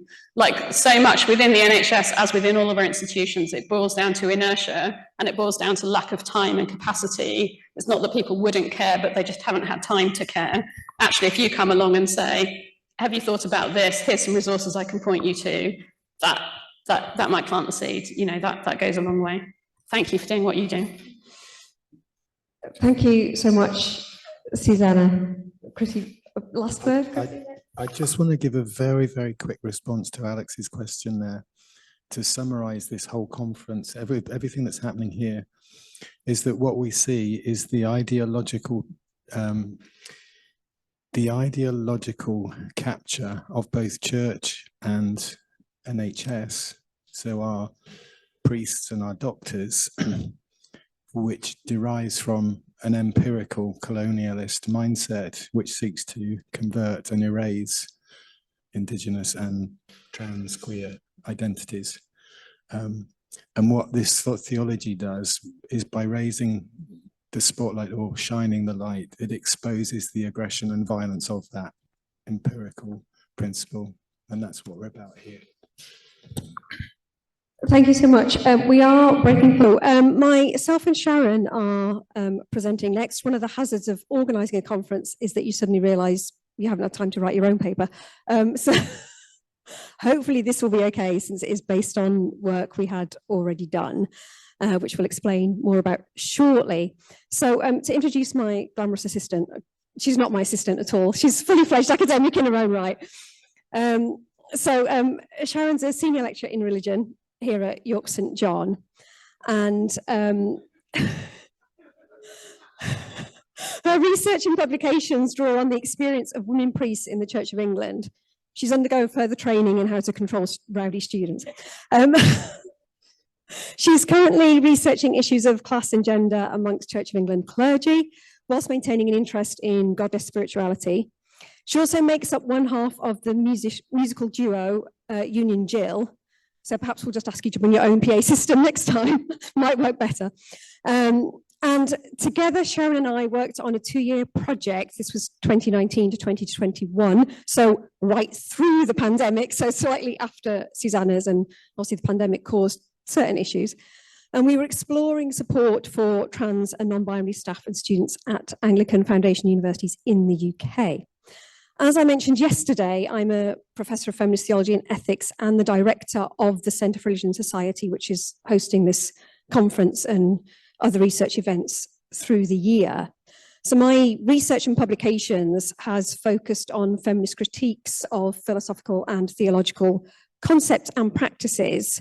And recent publications have included feminist trauma theology, populism, misogyny in social media, fertility, and a feminist and womanist critique of the problem of evil. So in this paper today, we tease out the ways in which higher education institutions both encourage and discourage opportunities for young people to explore and express their gender identity. Rainbow lanyards, banners, and other symbols of LGBTQI+ inclusion are readily seen on many university campuses. Nevertheless, the experiences of gender non-conforming people in higher education are not entirely positive. In addition, if they have a Christian faith, they may be grappling with mixed messages regarding the compatibility of their religion and their gender identity. So our research project set out to hear the voices of gender non-conforming staff and students, and to explore the ways in which chaplains negotiate the apparent tension between the inclusive ethos of a university and the less inclusive religious institution that they represent. Universities are bound by the 2010 Equality Act, which includes protection from discrimination on the grounds of sexual orientation and gender reassignment, whereas religious institutions, such as the Church of England, are granted exemptions under the Act. Given that the negative messages from the Anglican Church about gender and sexuality, we were interested in how Anglican chaplains may be called upon to support and create safe space for trans and non-binary people of faith. Our aim was to enhance awareness and visibility of the experiences of gender non-conforming folk in higher education, and to make practical recommendations leading to greater inclusion. During the research process, we discovered a complex entanglement of discourses surrounding the concept of safe space. So in the remainder of this paper today, we explore more deeply what and who drives the construction of safe space, and whether this has unintended consequences. First, we discuss the meanings behind conceptions of space as safe, and highlight the research that troubles the contrasting notions of safe and unsafe. Secondly, we chart the aspects of our project that provided data relevant to this paper. Thirdly, we discuss the discourse of vulnerability that underpins the ways in which liberal universities conceive of trans folk and of inclusivity, thereby inadvertently increasing invisibility and reducing agency. Fourthly, we draw on our research data to expand on the ways in which trans folk negotiate spaces perceived as safe and unsafe in agential ways, and we reflect on the work of university chaplains aiming to be spaces of safety. Then finally, we conclude that universities need to trouble the safe-unsafe conception of space and the vulnerability discourse that informs policies, practices, and concerns. They need instead to co-create space with trans and non-binary folk. So the idea that space can be boundaried and made safe was born out of the feminist movement of the 1970s and is now a concept that underpins policymaking in many universities. Safe space is a phrase that finds purchase in debate amongst feminists about women's safety and is increasingly invoked as part of a trans-hostile discourse, often self-named gender critical. There is research by Lewis et al., and they propose, based on interviews with women engaging in women-only spaces, that feeling safe from allows a feeling of safe to, which frames safe space in terms of the ability to express subjectivity. The discussion around gendered safe space has taken place alongside the struggle over gender definitions.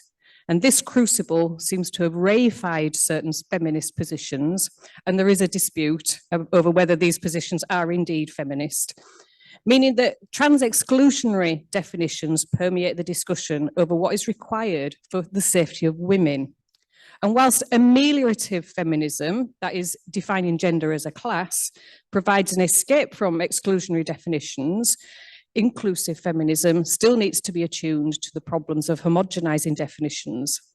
So a safe space for cis women, no matter how inclusive the gender politics, may not mean the same safety from and safety to for trans women or trans men and non-binary folk. Safe space is created through discursive practices, and James Scott describes how the segregation of public and hidden transcripts draws boundaries around spaces, making them safe for self-expression. For those groups subject to hegemonies, hidden and private transcripts are a safe way of resisting the effects of a dominant discourse and their practices. So applying Scott's framework, the purpose of safe space for trans and non-binary individuals may be to fully express dissent and/or identity that challenges that dominant ideology.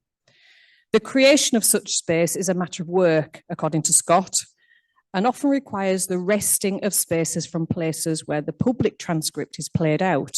So, for example, places where trans people of faith can deconstruct doctrine out of earshot of religious leaders.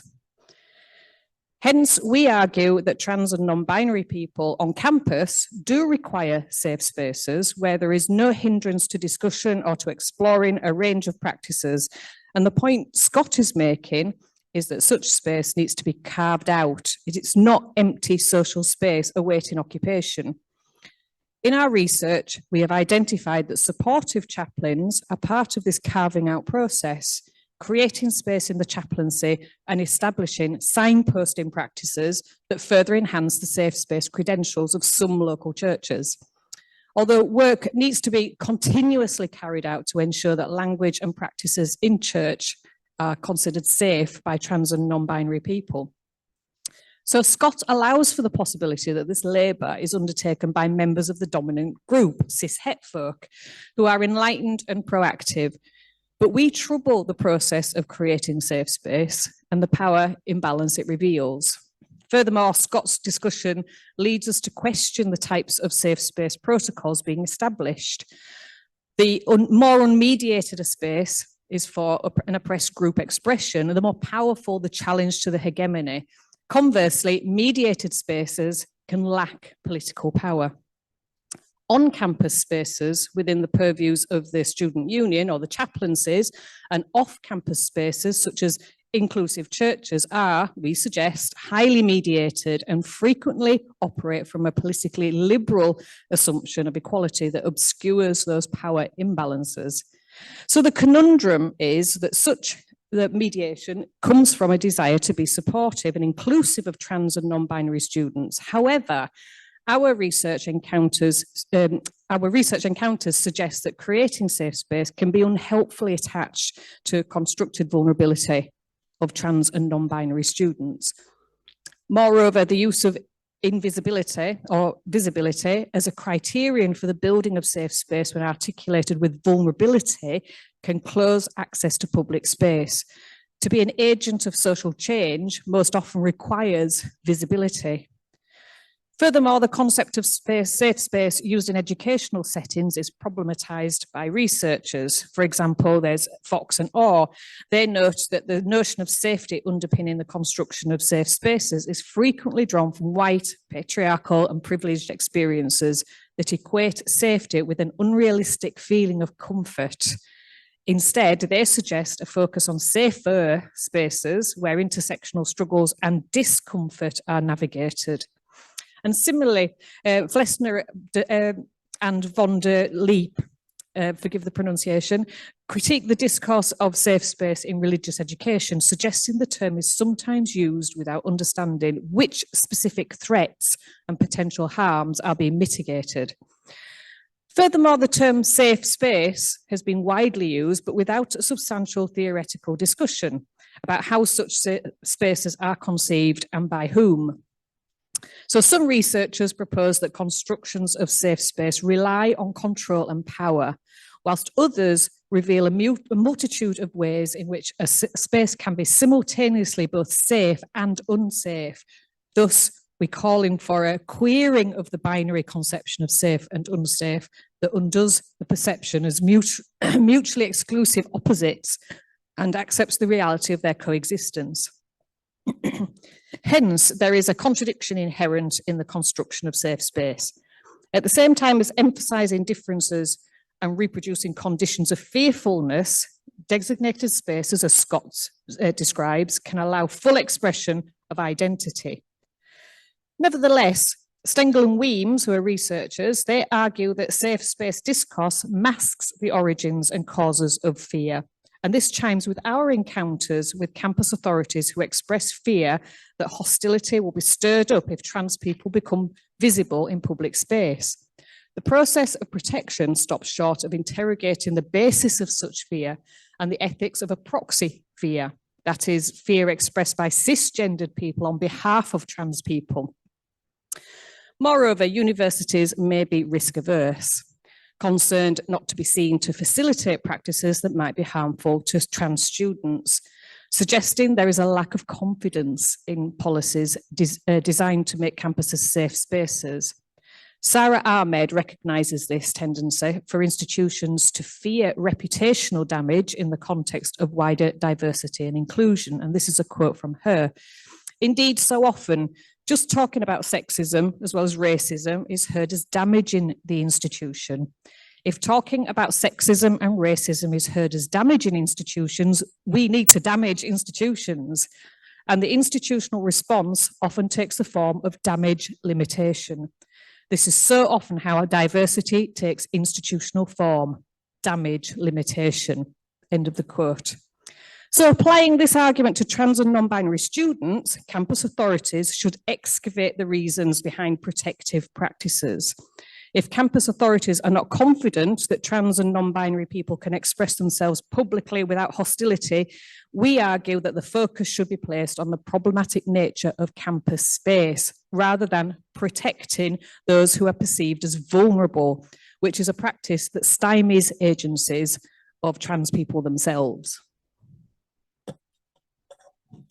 Okay, so now a bit more of an explanation about our project and then how this safe space literature feeds into it. So it was a mixed methods study involving 3 stages of data collection. We had a survey of LGBTQI plus students and staff, displays at 3 universities designed to gather experiences, comments, and stories from trans and non-binary students, and a series of in-depth semi-structured interviews with trans and non-binary students and staff, university chaplains, and 2 trans priests. So this paper draws on the thematic analysis of survey comments and interview transcripts, as well as reflecting on the unexpected challenges that arose in relation to the displays. Prior to the completion of the report, we invited participants to a working group to ensure we had provided a faithful representation of the information shared with us, and further to ensure the recommendations were practical, effective, and beneficial. And the picture of the report there on the slide, there are printed copies of this report in the atrium, and you are welcome to take one if you wish to do so. Our survey was available for 12 months. We used Qualtrics software and we advertised through various LGBTQ plus university networks, on postcards around campuses, in newsletters, and on social media. So as not to exclude any staff or students who are gender fluid, and given the likelihood that young people at university may be gender questioning, the survey was open to anyone who identified as LGBTQIA+, and was working or studying at an Anglican Foundation university in England. The survey contained free text boxes for hybrid and fluid self-identification, and for more detailed reflection on experiences in higher education. Of the 70 responses received, 43 were students, that was 39 undergraduates and 4 postgraduates. 10 identified as non-binary and 12 as trans.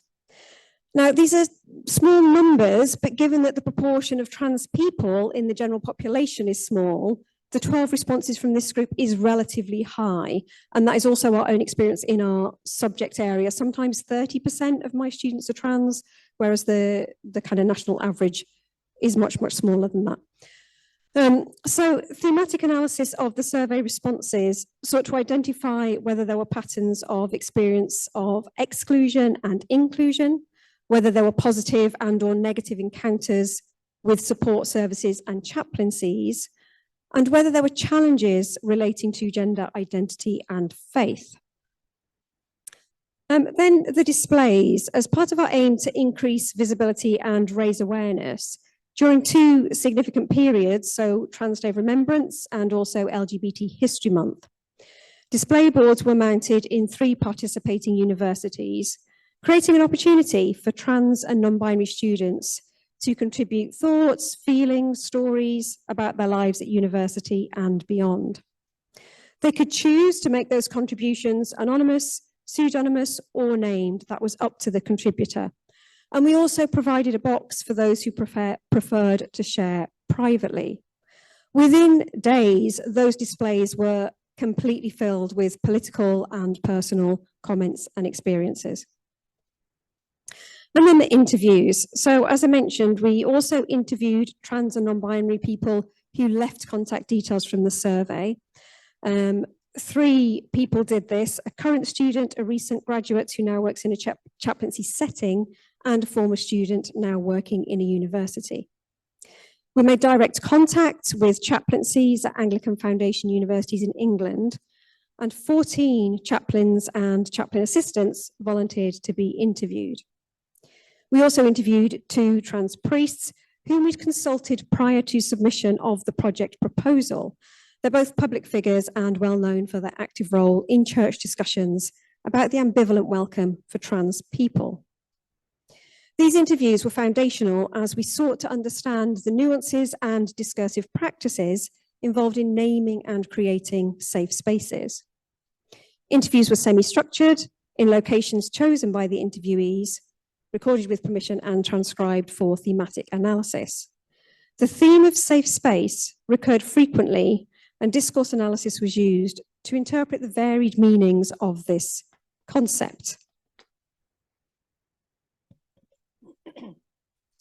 So during our research, we became aware of this vulnerability discourse that complicates the creation of safe space. And we rely very heavily on Doris Andrea Dirks, who suggests there is a problem with vulnerability discourses in US universities and their policies. These are designed to address discrimination against trans students, but she found that policies and practices were based on a protective approach that presupposes vulnerability of trans people, and as such may actually undermine the anti-discrimination such policies intend. Trans students, Dirks argues, are framed in terms of vulnerability, disability, and resourcefulness. Such discourses translate into discursive practices, most specifically in identifying which spaces are safe and which are not. Moreover, for Dirks, actions taken in protective mode may have unintended consequences. One of our interviewees, a trans man who had previously been a student, expressed concern about the construction of protected spaces. Scott's reference to mediated space that I mentioned earlier is applicable here. And speaking of a particular university, our interviewee argues that such space mediated by university authorities is actually unsafe because of visibility. And this is the quote: "Safe space." Again, people have these ideas from the top.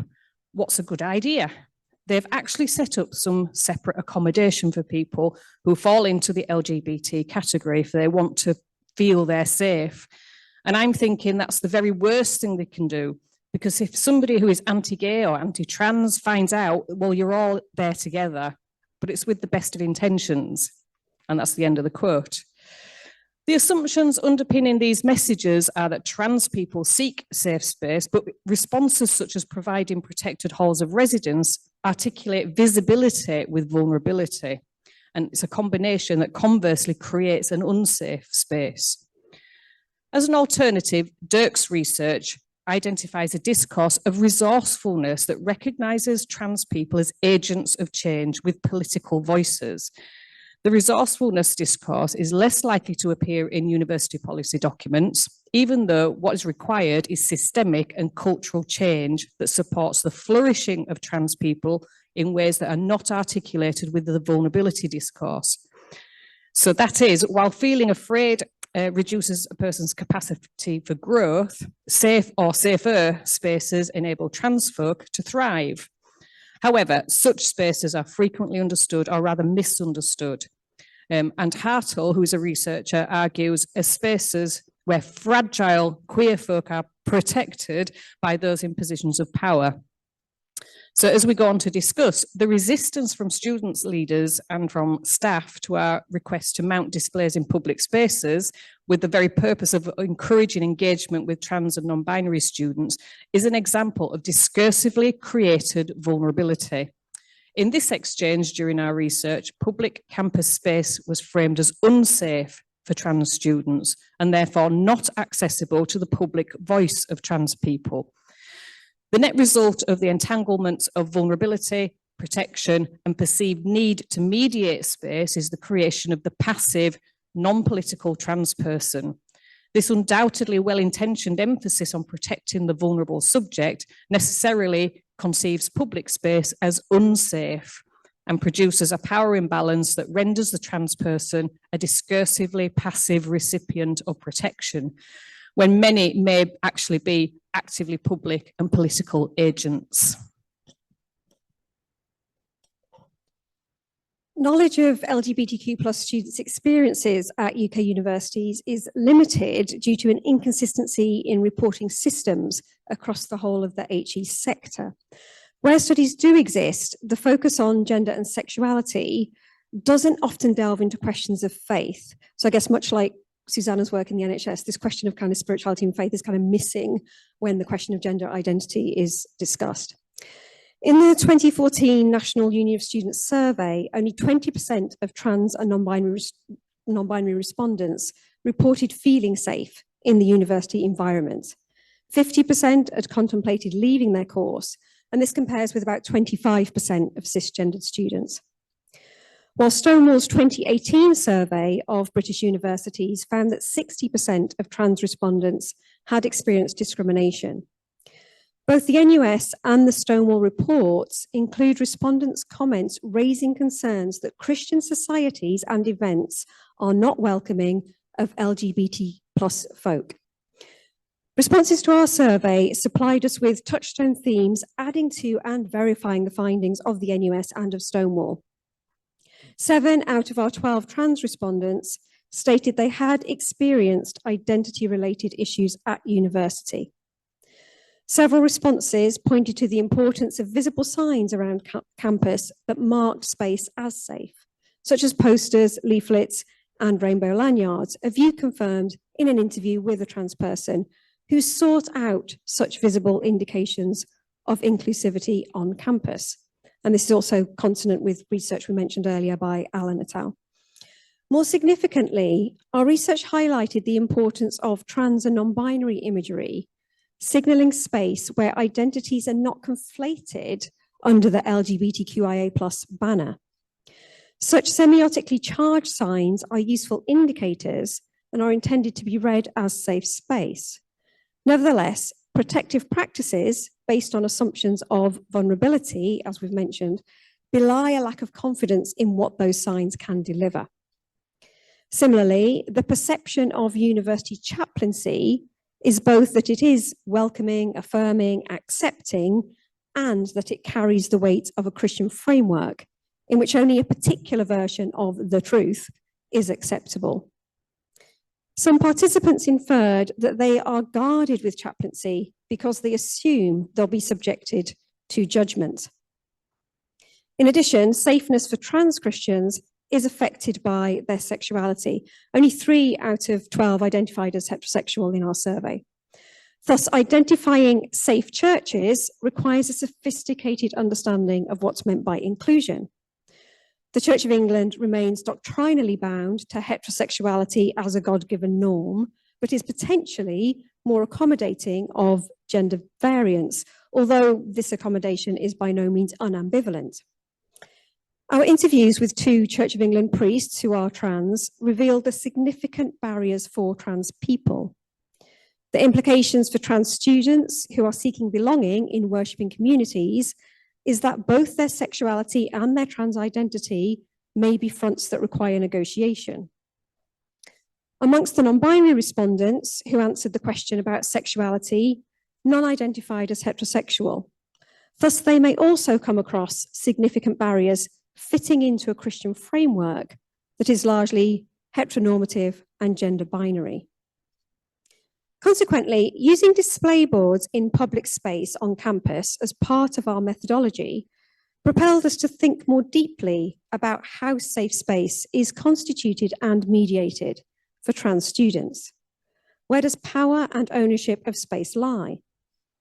Our display boards were a method of carving out space for trans and non-binary people's voices to amplify experiences and struggles in a public way, thereby raising awareness and challenging norms of discretion and suppression. We were keen to be informed by trans and non-binary folk who act as agents of change and to look for public opportunities to challenge, share, and speak. These displays were low-key, but there was significant resistance from the overseers of the spaces we wanted to occupy.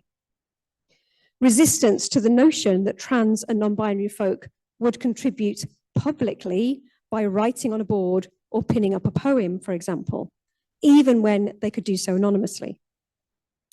Student union representatives were highly protective of the trans and non-binary community and initially objected to such a visible call for contributions, despite the agency lying with any potential contributors.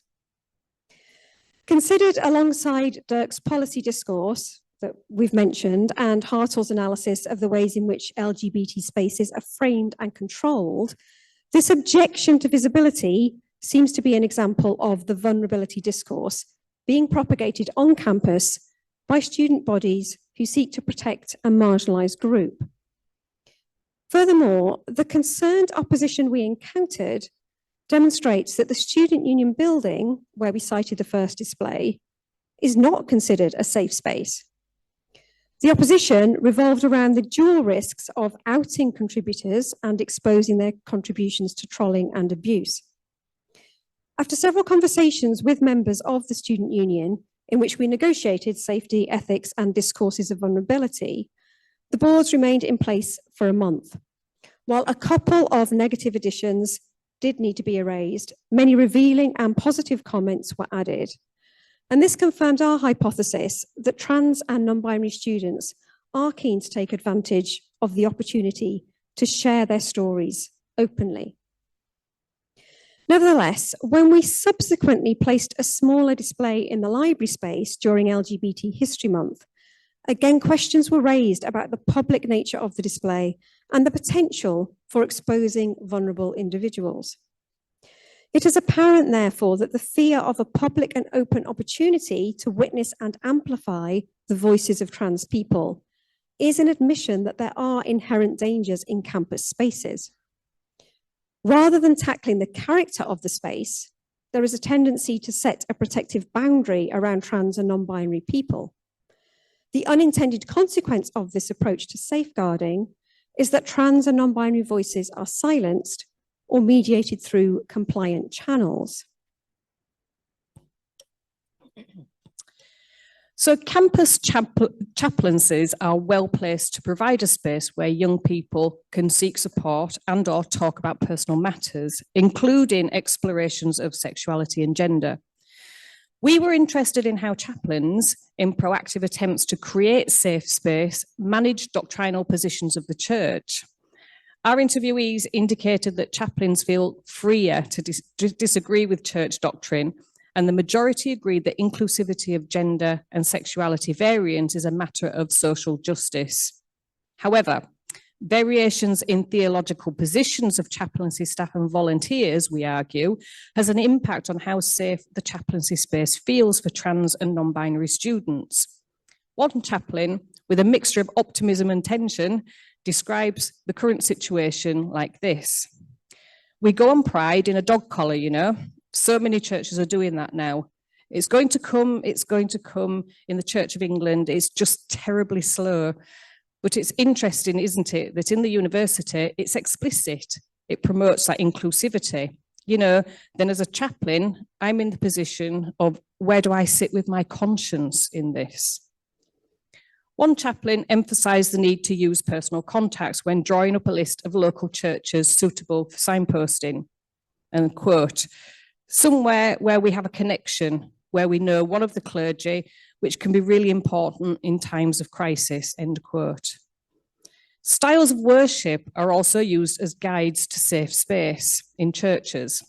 Hence, the conundrum one chaplain identified was that informal, exciting worship styles are attractive to young people, but that such worship environments are sometimes aligned with doctrines and beliefs that are exclusionary and potentially harmful. Lively, charismatic churches that appeal to a younger base, such as the Christian student population, tend to be evangelical and thus are often perceived to favour non-inclusive beliefs. A further consideration is that there is potential for LGBTQ plus students of faith to anticipate positive receptions at local churches, actually leaving them unprepared for the negative encounters. According to one chaplain, quote, "The church is perceived as nasty. The opposite is also true. People assume they're going into a friendly, welcoming environment to everyone. There'll be a welcome for them as LGBT and just go. And there isn't. And they are quite shocked and hurt by that," end quote. When asked if they often found themselves picking up the pieces, the chaplain's reply was emphatic. Yes, very much, yes. Another chaplain described the negative impact of persons finding themselves in churches that do not support their identity. Quote, "Actually, a lot of students who talk to me have been in those kind of evangelical churches and something's happened to them where their confidentiality has been abused or they've been told stuff that found really hurtful," end quote. Likewise, a further interviewee outlines the high stakes of not understanding the local church landscape. Quote, "I also know of some extremely damaging, one in particular, church that has damaged people," end quote. Some traditional church spaces, such as local cathedrals, were identified as being very welcoming for LGBT people. Part of the construction of that safe environment in the cathedral setting was based on invisibility. Quote, "The cathedral is quite safe, partly because you wouldn't know it, but there's some very elderly, both male and female, same-sex couples who've been together for like hundreds of years. So, you know, you wouldn't think that, but it is. It's a safe space." The safety is in the avoidance of public gaze, similar to the assumption of campus authorities that invisibility is necessary for safety. The two chaplains reporting that they signpost LGBTQ students to their respective city cathedrals consider these as friendly spaces, but only because there is a tendency to avoid conversations about personal lives. Hence, safe space is being discursively constructed by keeping rigid public-private boundaries. We, of course, acknowledge the importance of space where a trans person is confident that no personal boundaries will be breached. Nevertheless, this construct of safe space seems to also preclude safety in visibility. That should be safety in visibility, and reproduces conditions that generate vulnerability for marginalised groups. As we found in our attempt to provide a public space for trans and non-binary students to share experiences and stories, the commitment to protection of those framed as vulnerable overrides the imperative to have access to public space and claim visibility. So in this sense, we argue that such safety regimes are counterproductive and damaging to subjectivity. Furthermore, the above stories highlight assumptions that signposting is based on avoidance of potentially hostile space. And yet, young people may understand the evangelical positioning, for example, and still choose to engage with such churches. Indeed, one chaplain described how several LGBTQ young people chose to engage with a local church and therefore openly challenge non-inclusive messages. They're activist. Some chaplains are therefore supporting the resourcefulness discourse and acknowledging the political role of young LGBTQ people that they may choose to play.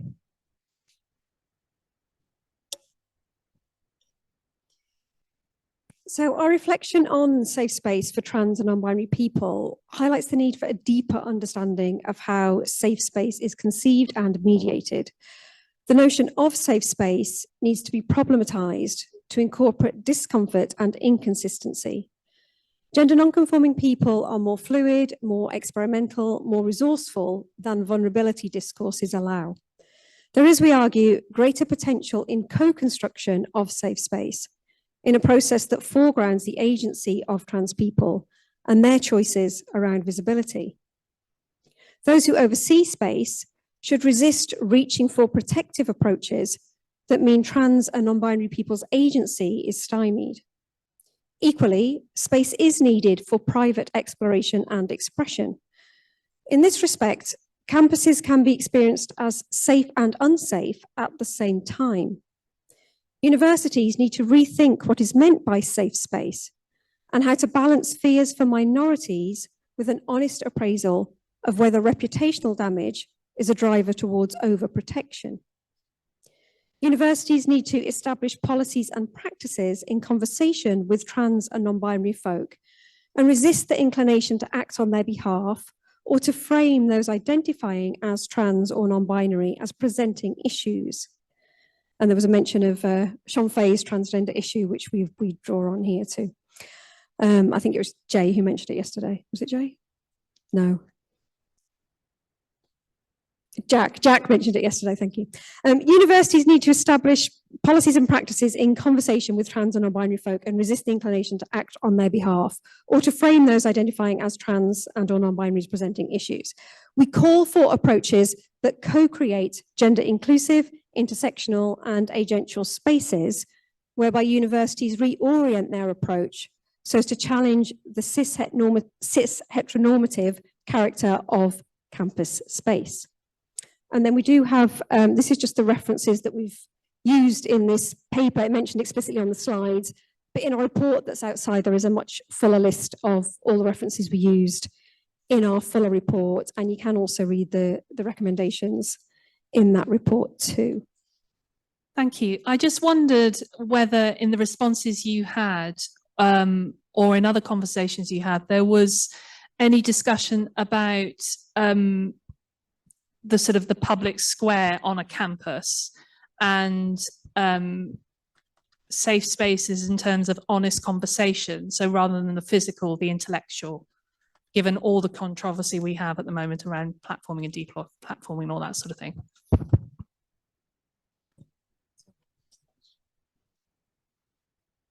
So yeah, so the question was, were there any conversations about public space, specifically in and around campus? I don't think that phrase was actually used by any of our interviewees at all. And I think sometimes there's a sense, people talk about university campuses as if they're closed spaces, and they're not. So there's a very kind of porous relationship between the campus space and the off-campus space. You know, some universities are more closely gathered around a central campus, but some are spread across a whole city or even, you know, different kind of suburbs within that city.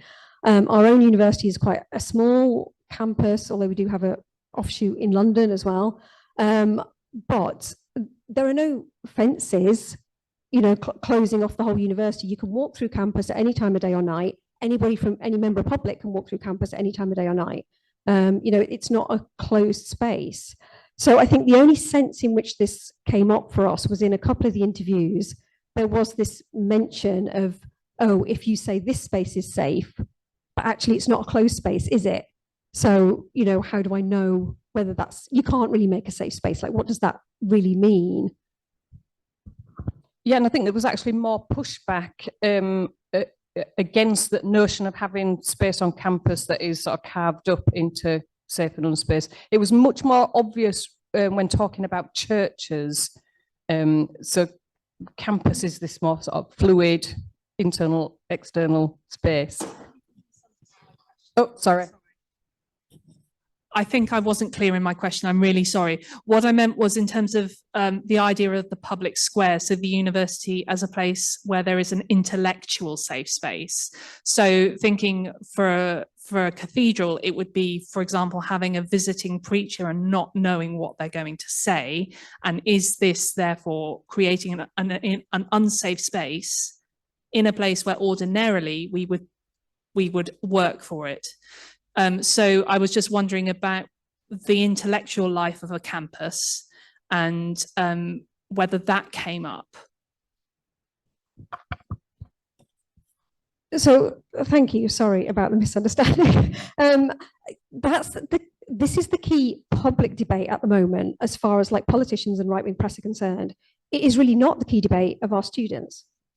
So, and I've addressed this in other work on the, freedom of speech and the public square specifically. And actually what's happening at the moment is that the government is claiming there's a freedom of speech and a no platforming problem on university campuses, and it's just not true. So students in the main are not talking about that. They're not concerned about that. In fact, the main thing they're concerned about is transphobic protests when they invite trans inclusive speakers. We haven't seen that on this campus. And there were some concerns we might attract protests by having this conference, and that also hasn't happened. So it's not something that's been a big topic of conversation on this campus in particular. In terms of the way we talk to students about the intellectual life of the university and freedom of speech and so on, particularly working in a religion department, this is something that comes up for us in our teaching, because we might have students in the room who say, I'm a conservative evangelical. It is my belief that homosexuality is sinful. It's my belief that being trans is misguided, or whatever it is they might say. And so what we say to all our students at the start of our modules is that when we say that a seminar setting is a safe space, what we mean is everybody has the right to speak, but what they say must be an argument, and when people respond to each other, they must respond to the argument and not attack the person. But we're not here to debate people's identities or their right to exist. We're here to interrogate arguments. That's what the intellectual life of the university is about. But we do also have a very clear trans inclusive policy, and our head of school is sat behind you there nodding her head. And so in terms of the people that we invite to the campus, there are lots of policies about equality, diversity, and inclusion that have to be met. Those policies are treated seriously. And so we haven't had the incidents that have happened at some other university campuses with very obviously transphobic people being invited to speak. Like that hasn't happened here and wouldn't pass the policy. Is that a more helpful answer to your question? Just a bit of a cul-de-sac that we did earlier. So there are just a couple of people online are saying, can they have access to our report? Absolutely, it's available on our blog, Centre for Religion and Society, but I'm sure we'll send the link out to folks if you're not around to pick up a hard copy. But the next question is, do you think that the Anglican nature of universities that you worked with meant there was a different approach to trans issues, or do you think you would broadly see the same responses in wider, more secular HE settings? Are you making me answer? Just to say, we wanted the report to be fully accessible, for there not to be any financial barriers of any kind. So it is free to download, and we have been giving out the print copies for free as well. Until I run out anyway. In response to the question, I didn't fully explain what Anglican Foundation universities are, and many of you probably know, but in our own case, as an Anglican Foundation university, it means that originally not this particular building because it's a new one, but originally the university, when it was a college, was an Anglican college for teacher training. The vast majority of our students now wouldn't know it was an Anglican Foundation university. That is not part of their daily awareness of the university and what happens at the university, and their experience of being taught here and what they learn and what they study is not really different from what would happen at a university that wasn't an Anglican Foundation university. Obviously, the presence of the chaplaincy and the Board of Governors and the Foundation Committee do all include that Anglican ethos. And so there is a certain Anglican ethos underpinning the university, but it doesn't affect what we teach or the student experience of what happens here unless they specifically engage with it. So in answer to the question, I don't think we would see, I mean, we would like to get more funding and we would like to expand the study beyond Anglican Foundation universities. The reason we had that focus was because the funding body was the Church Universities Fund. And so that was a requirement of that funding, but we would like to have more funding and expand it beyond Anglican Foundation universities. But in our own case, the Anglican Foundation sits very lightly with how the university functions and what we do. I think it was it 3 vice-chancellors ago, Anne-Marie, that the vice-chancellor had to be Church of England, but that hasn't happened for quite some time.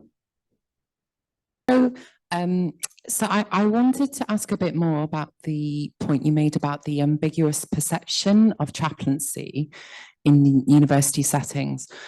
And I wondered if you felt that the label chaplaincy might be a barrier to people to kind of, you know, stepping over the threshold and kind of getting that pastoral and spiritual care. And if so, do you feel that there's something that can be done that sort of, as we kind of hold on to that label and we can still present chaplaincy as a welcoming and inclusive space? I think you're probably right about that, Naomi. I think, you know, the majority of our students are agnostic or atheist is how they would describe themselves. And the word chaplaincy has for them has very clear connotations with the Christian faith. And so, you know, although, you know, Jane will come along regularly and say, we're here for everybody of all faiths and beliefs. I'm not sure that message gets through. I'll let Sharon say more about it. Yeah, and just to be super clear, that is a perception only. And I think you're absolutely right to raise that idea of the sticky meaning about certain words, and chaplaincy absolutely does. And I think that probably is where an Anglican Foundation university might just differ because of the emphasis on the establishment of a particular type of chaplaincy, and because it's the Church of England who broadcast certain messages rather than other denominations. Am I treading on thin ice? I don't know. And so that is where the difference might well be revealed if we were able to do further research. So but interviewing the chaplains themselves, that is anathema to them, the idea that they have barriers, and they're absolutely super committed to being as inclusive as possible. The debate is what that looks like, and as Esther mentioned earlier, how widely you're able to throw the net and still stand up for what you believe is right in terms of oppressed types of people. So the signs and semiotics that chaplains use are a part of that, to try and break down that perception of people who maybe just see the word chaplaincy or chaplain or the dog collar or whatever, you know, that has those connotations that chaplains themselves are really, really keen and working hard to break down. Hence the Jane, was it you that had the rainbow dog collar? So it's things like that that are kind of ludic chaplains, I love that word, that, you know, are really working very hard. So I absolutely don't want to leave that unsaid, really. It's perception only. And how you break that down is a really tricky issue. And this is why lots of universities have gone for, you know, multi-faith centres. But even then, students think if they're not Muslim or Jewish or Christian, you know, or Buddhist or Baha'i, they think, well, I don't have a faith. But a lot of our students will talk about spirituality in a much looser, you know, sort of undefined sense. So whether calling it a spirituality centre invites more people in, I don't know. Again, that's something that more research could be done on, I think. I think we might need to stop unless there's a burning question. Okay, we've got an online question. One more dead quick one. Do you have any comments or research on how the increasing reliance of universities on the international student market impacts on LGBTQ+ community, particularly students coming from politically and theologically conservative home countries? I mean, York St John itself doesn't have that kind of reliance. I think I'm right in saying that we don't have that reliance on students coming from elsewhere, and that certainly didn't come up in our research. So there's a kind of gap there, as a lacuna, certainly in my understanding. Have you come across any research? I haven't come across research on that specific issue, but I know for the Church of England that a kind of a shortage of people wanting to be ordained means drawing more heavily on certain African countries, for example, where those coming in to be ordained might have more fundamentalist views and more homophobic views. And so there's a tension in the Church of England between diversifying and saying, oh, look, now we've got more Black priests.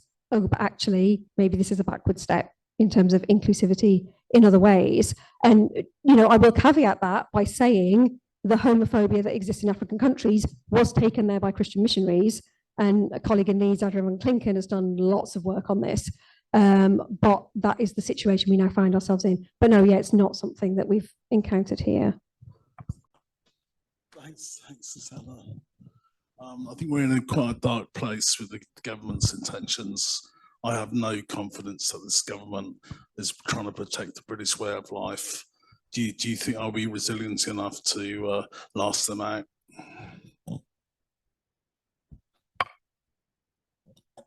I don't know. I think we are in a very dark place, but I think if we don't have hope, then we all just have to give up now.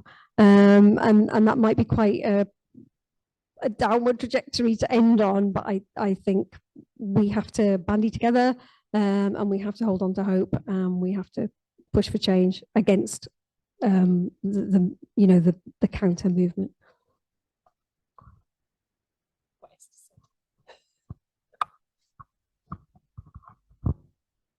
On behalf of the trans community, we just want to say thank you for the amazing work you've done here. We want to say thank you for hosting us. It's been truly beautiful. It was just a token, just a gesture. We've even got you a St. John's goodie bag for your coffee break. Got you a bottle of wine. And I know that you've been stressed out today, so we've got you both a little bag of chocolate.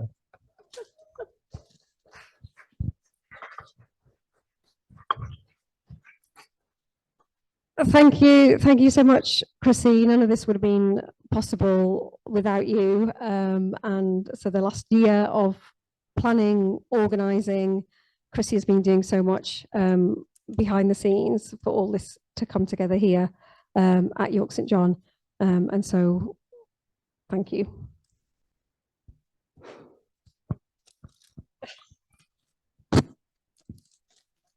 Sorry for keeping you waiting. We will introduce you now and get started. Right. So welcome back, everybody, and sorry for the slight delay to those online. Tina Beardsley probably doesn't need any introduction, and you probably all know who she is and know a lot about her, but I'll say something anyway. So Tina is a Church of England priest who's worked in parishes and as a healthcare chaplain, now retired and helping in London churches north and south of the River Thames. Tina's a visiting scholar at Sarum College. Tina has co-edited or authored a trilogy of books about being trans and Christian. The latest being Trans-Affirming Churches, How to Celebrate Gender Variant People and Their Loved Ones, which came out in 2020. She's also a member of the dispersed Anglican community, the Sodality of Mary, Mother of Priests. We are delighted that Tina has been able to join us today. Unfortunately, not able to be here in person, but she is with us online, and she's going to update us on the LGBT Clergy Project. Thank you very much, Tina. Over to you. Thank you, Esther, and thank you very much for accommodating this online presentation. earlier in the week, I was in another part of the country, and it was very much about facilitating trans awareness with a group of people, and that's when we had to do it. So even though I love being in my home county, it just didn't work out. And I really do feel I'm missing out, because there's all those spaces between the presentations, the meals together, and then there was this electric atmosphere yesterday with the presentations. And today, I think we're sort of drilling down into data. And I'm going to talk about the trans participants data of the LGBT Clergy Project. And so with my long-term collaborator, Chris Dowd, joined by Tom Atfield and Helen Garton, and we are respectively, therefore, G, T, B, and L. We're exploring the experiences of LGBT clergy across multiple Protestant denominations in England today. We started in 2020 during the lockdowns with a small pilot study, and then we recruited for the main project a couple of years ago. Why this topic? Well, LGBT clergy are directly affected by their denomination's stance on equal marriage, and they're often targets of institutionalized prejudice and discrimination related to their sexuality or gender identity. And yet their lives remain surprisingly under-researched. There are several investigations. They tend to focus on gay male clergy and on the Church of England, though there are essays and articles that look at LGBT, a few. Our research is LGBT clergy in English Protestant denominations, so we're not including the Catholic Church. And our method is Indigenous knowledge. And again, I think this links with what we've been thinking about today, because it's a participatory framework, and it's designed to liberate participants and decolonize. We've heard about the colonization earlier today, research frameworks, and is a critical alternative to the heteronormative lens through which the church normally operates. And I didn't think I needed to include a definition of heteronormative for this audience. In terms of ethical issues, confidentiality is always important and is quite tricky with the clergy, because they are public figures and often their stories are known. So it means changing names, avoiding place names, and anonymizing the names of other people who might be mentioned. And our ethical research clearance came from the Queen's Foundation in Birmingham. In terms of recruitment, we used LGBT Christian and clergy networks. We were aiming at LGBTQ people who had pastoral charge of a congregation or elected or appointed office in a Protestant denomination in England. Very optimistically, we thought we would get 10 lesbians, 10 gay people, 10 bisexual people, 10 trans clergy. It hasn't worked out like that. Not surprisingly, we have 10 gay male clergy, 4 lesbian women clergy, 2 bisexual clergy, and then 7 people so far who identify as trans, non-binary or genderqueer. And we're going to hear much more about them shortly. So our research question was really very broad, because we wanted people to prioritize their experience and not to colonize, not to impose what we thought, even though we're LGBT. Please tell me about your experience of being both an LGBT person and a minister or leader in the church, and then supplementary questions followed if we needed clarification or wanted people just to expand a little bit on what they'd said. The usual protocols, we've recorded the interviews, transcribed them, participants have seen them and had a chance to change things. And then in terms of the pilot study, which was just 4 people, those were read and we picked out themes. With regards to the other transcripts, we've reviewed them all, but we haven't yet analysed them properly. So what follows is my initial analysis of the trans participants' transcripts. And I have sent this text to my fellow researchers, but they've not had chance really to come back to me. So it's a little bit my views at the moment. The 7 trans non-binary participants, and I'm interviewing this cohort, so I only need 3 more clergy in this group to bring it up to 10. If anybody wants to volunteer, I'll be pleased to hear from you. So we've got 4 trans women clergy, 1 trans male clergy, 1 trans masculine non-binary clergy, and 1 clergy person identifying as genderqueer. And with the names changed and in alphabetical order, here they are. So Amanda is a retired Church of England priest, trans feminine, and transitioned relatively recently in retirement. Edmund is a young Church of England priest, gay, partnered, and identifying increasingly as genderqueer. Jay is an MCC minister, Metropolitan Community Church, trans-masculine, non-binary, and they transitioned during the discernment process for ordination. Marion's a United Reformed Church minister, trans-feminine, and transitioned in midlife. Richard's a Methodist minister, trans-masculine, and again transitioned in the ordination discernment process. Ruth's a Church of England ordinand who transitioned during her training, and that's led to the delay of her ordination. Her peers are already ordained. And Zoe's a Methodist minister, and again, she transitioned during the discernment process. So there's a whole theme there, which is not explored here. So as a sample, and we heard earlier in Sharon and Esther's presentation about small numbers are not necessarily disadvantageous here. They give us a good range in terms of age, their experience of the church, and we've got 3 Church of England, 2 Methodist, 1 Metropolitan Community Church, 1 United Reformed Church.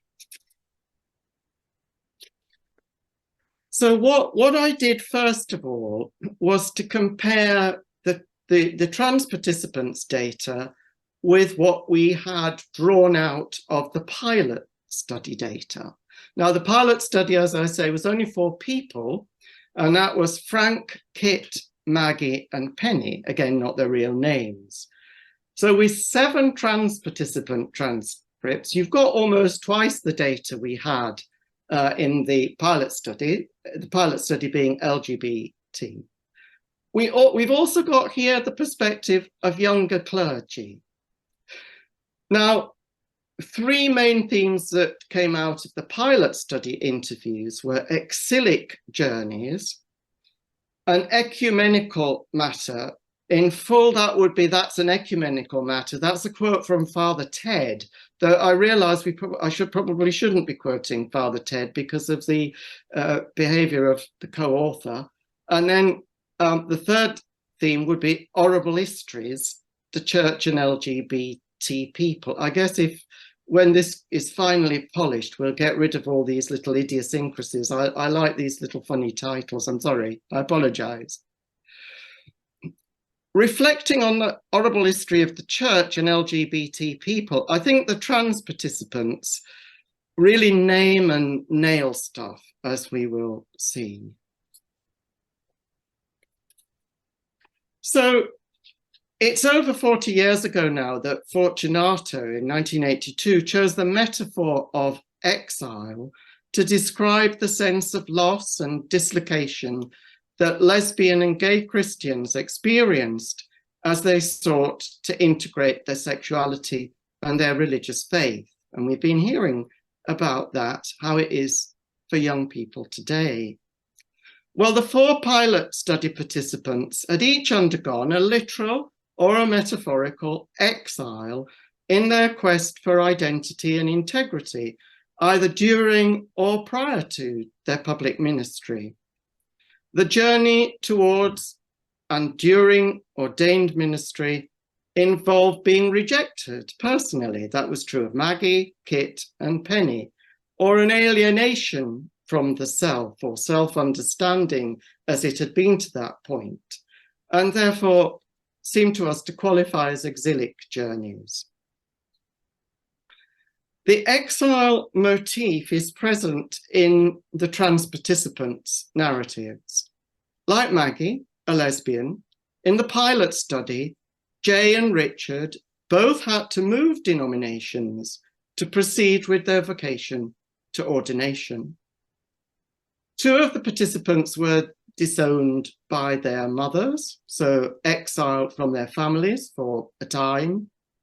And for 2 of the participants, the trans feminine ones, it brought their marriages to an end. So again, another form of exile.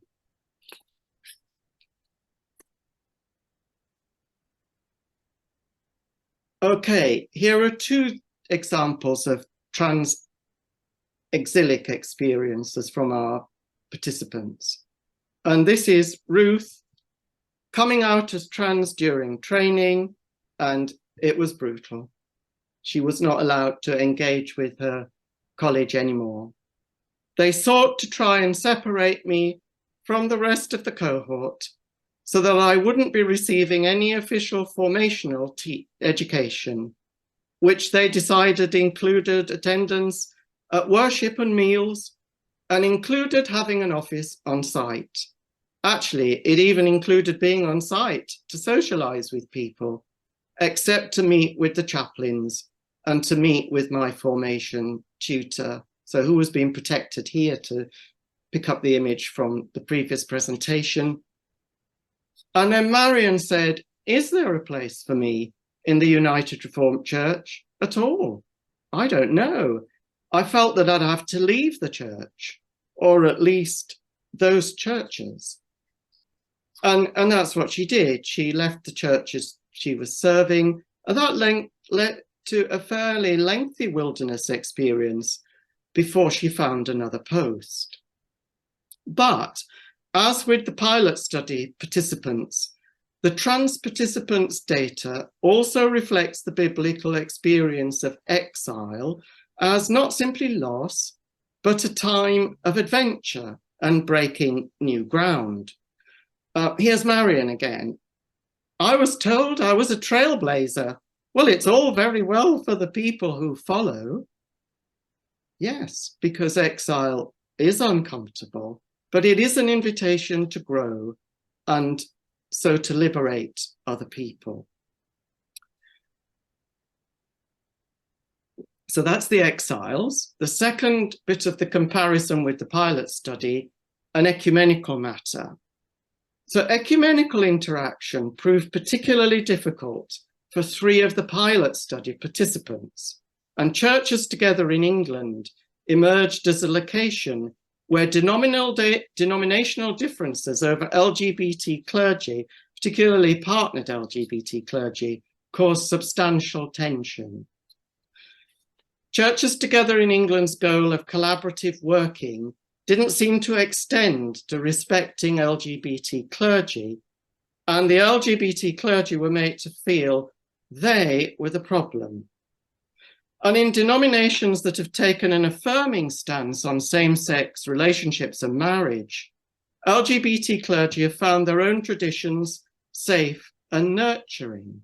And that contrasts sharply with what happens when they're interacting with other parts of the church. So trans participant J, like Kit in the pilot study, flagged up the institutional homophobia that prevented the Metropolitan Community Church, J's church, becoming a full member of Churches Together in England. They said, we're never taken quite seriously. Too many people would leave if we were let in. And then roughly a decade apart, pilot study participant Kit, a URC minister, and Richard, a Methodist minister, had strikingly similar unpleasant experiences as recently appointed ministers attending their local churches together for the first time. Here's Kit. First time I went to them, I was shaking someone's hands and he said, who are you? And I said, hi, I'm Kit. And he recognized the name. He pulled his hand out of my hand, turned his back and walked away while a whole posse of people were watching. And then they all turned their backs. More recently then, in another part of the country, this is what happened to Richard at his local Churches Together, which is dominated by conservative evangelicals. It was around the time of some sporting thing, and this guy apparently changed the subject of the conversation to go on about how LGBT people have a persecution complex, and there are no issues in this country, and they've got equal marriage, what more do they want, sort of a thing. And it was clearly directed to try and get a rise out of me. And I just sort of ignored him and asked what the sandwiches were like, laughs, and just thought, I can't be doing with this. And he was not untypical, you know, that there was clear hostility towards me. Well, more positively, Richard is the minister of two churches, and one of them belongs to a different Churches Together, and there he's the joint chair with a Church of England priest, a woman whom he describes as a friendly evangelical incumbent, for want of a better term. And they've completely embraced me in that Churches Together group, with the exception of my parish priest, but that seems to be through lack of connection rather than outright hostility. So we've done exile, we've done ecumenical, and now the horrible histories, the church and LGBT people. So the pilot study participants that spent several decades in ordained ministry and were very conscious of the impact of the church's recent history on their own and others' personal and professional lives as LGBT clergy. Frank described many LGBT clergy being rendered invisible, and those who were open seemed to be subject to additional scrutiny compared to their heterosexual counterparts. And this is something borne out by the trans participants. So Marianne was subjected to questions that wouldn't have been asked if I were a cis male or female. And Ruth still is subjected to these questions. Most of the people I encounter nowadays are very polite and are genuinely curious, but ask questions in a horrendous way that can undermine you personally, which I think comes as a product of wider cultural discourse, particularly around trans issues. And I think the church certainly isn't immune to that. I think because there's such a lack of education in church around it. While summarising the pilot study data, we noted a striking accord in the participants' experience of the historical treatment of LGBT people by church and society, and that exclusion and forced invisibility are not a historical footnote. They continue to shape lived experience now. And the trans participant data not only confirmed that, but I think sharpened it up. So again, something we heard about in the previous presentation, the irreconcilable tension that many churches, not all churches, but many live with. A, that LGBT clergy are to be affirmed and treated equally, and B, that their lives are inherently sinful and their affirmation a ground for schism. So the trans participant data reflects that contradiction, and it cuts across traditions. Here's Marion. There are some pretty horrific stories out there in the United Reformed Church, of a denomination which sees itself as being inclusive and affirming and so on.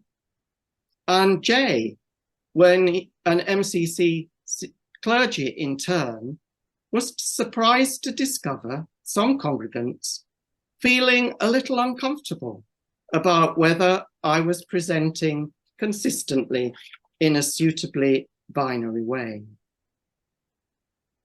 So we wrote of the pilot study that participants had also witnessed and contributed to the emergence of an increasingly inclusive church, and that we anticipate generational differences shaped by this trajectory will emerge in the main project. Well, that prediction was certainly accurate, judging by the trans data.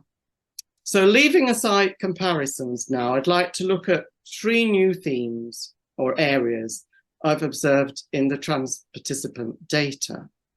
And the first is just sharpening it up: institutional homophobia and transphobia. So I was quite shocked reading the trans participant data at the extent of church prejudice and discrimination. But I was struck too by people's readiness to name it and interrogate it.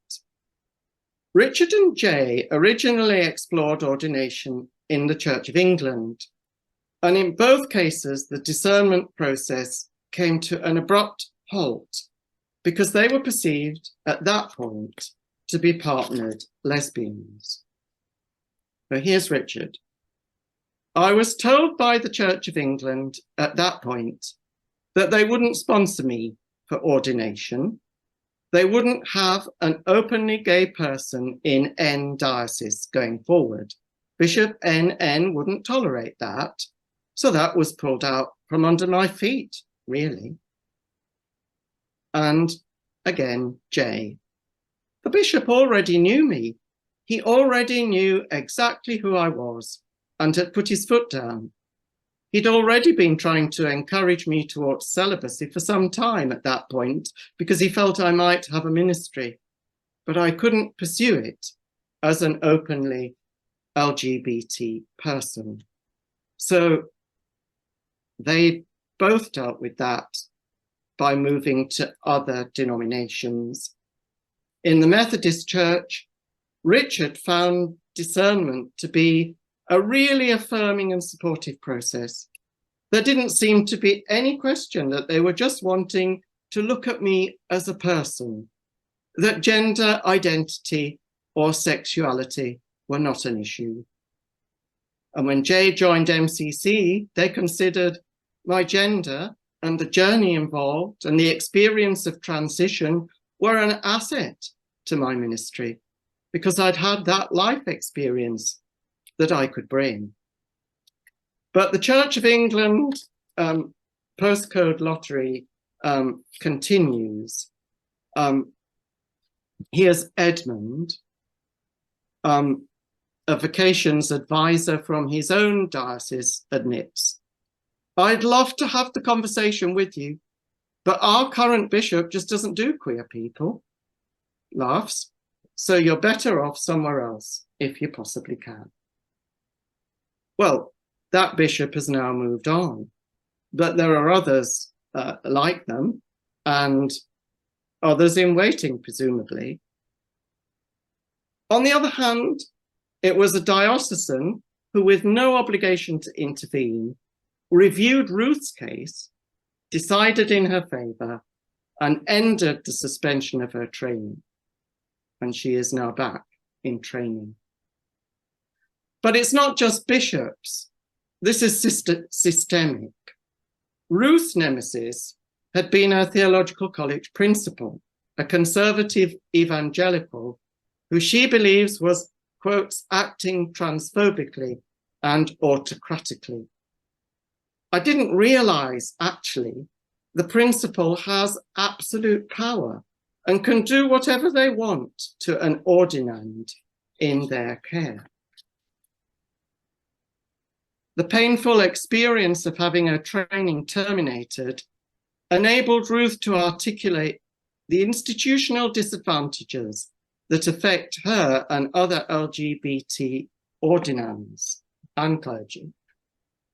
It's absolutely fine and good and healthy to trust in the structures if you're a cis, white, straight, able-bodied, middle-class, educated male, and those structures will serve you well, because those structures were created by people like you, and those structures are populated by people like you and run and managed and tweaked mostly, almost entirely by people like you. But as soon as you transgress any boundaries, that system breaks down and there are big holes that you can fall through, and you have to start trusting the goodwill of people. And this is pervasive and harmful. Edmund came out very young. At theological college, he robustly challenged misinformation being given about sexual orientation. He's very open about being gay and partnered, and yet I feel like I've experienced the full range of homophobia in an institution. Everything from the kind of awkward institutional, people don't know how to act around you because you might be some strange kind of pervert, laughs, to people being wildly enthusiastic that you're there because you're a kind of icon of the future and inclusivity, to being a kind of sudden liberation that's kind of unchaste, unchastely releasing something in people. And then senior clergy telling me to shut up or I'll never get promoted. Oh, and my, you know, being threatened with being kicked out. I feel like I've experienced the full range. While Edmund can appreciate the humor in these experiences, they are quite disturbing. Generational differences. Number one, internalized homophobia. And these are not presumably exclusive to one generation, though Amanda, writing about an earlier era, after members of her congregation who were slightly older than her showed signs of homophobia, wondered if the key thing is, when did you go to university or when were you at school? As someone who's never been in the closet since I was a child, Edmund was surprised when he organised an event with MCC and invited a trans panelist that complaints arrived not only from conservative Christian groups, but from conservative, they call themselves liberal closeted male clergy. Kind of everyone knew they were gay. Everyone knew they had a partner living in the vicarage, but it was never said. And they clearly felt threatened by the fact that actually, you know, there were lots of people who were just relaxed and didn't think it was an issue. And Richard experienced this phenomenon during his time in the Church of England. Our DDO in N Diocese was a gay man, but he had a partner that he kept completely secret. It was an open secret that he existed, but he never came to him with anything, never referred to, never even found out what his name was for certain. So the culture seemed to be, it's all right to be gay, but not to be loud about it. You know, you had to be in the closet still. And again, this can be found in inclusive churches. So Jay encountered two gay men in ministry who were reluctant to use trans people's preferred pronouns. The older of the two had to stop ministering, but the other one came by himself to the realization that his discomfort came from being misgendered as a cisgender gay man by people attacking his masculinity. Once he came to that realization himself, he was totally okay. it was just like, okay, I'm fine now. We were able to sit together and say, so can you see how being called she hurt you in much the same way that it would hurt me? It was like, oh, and we worked through that beautifully.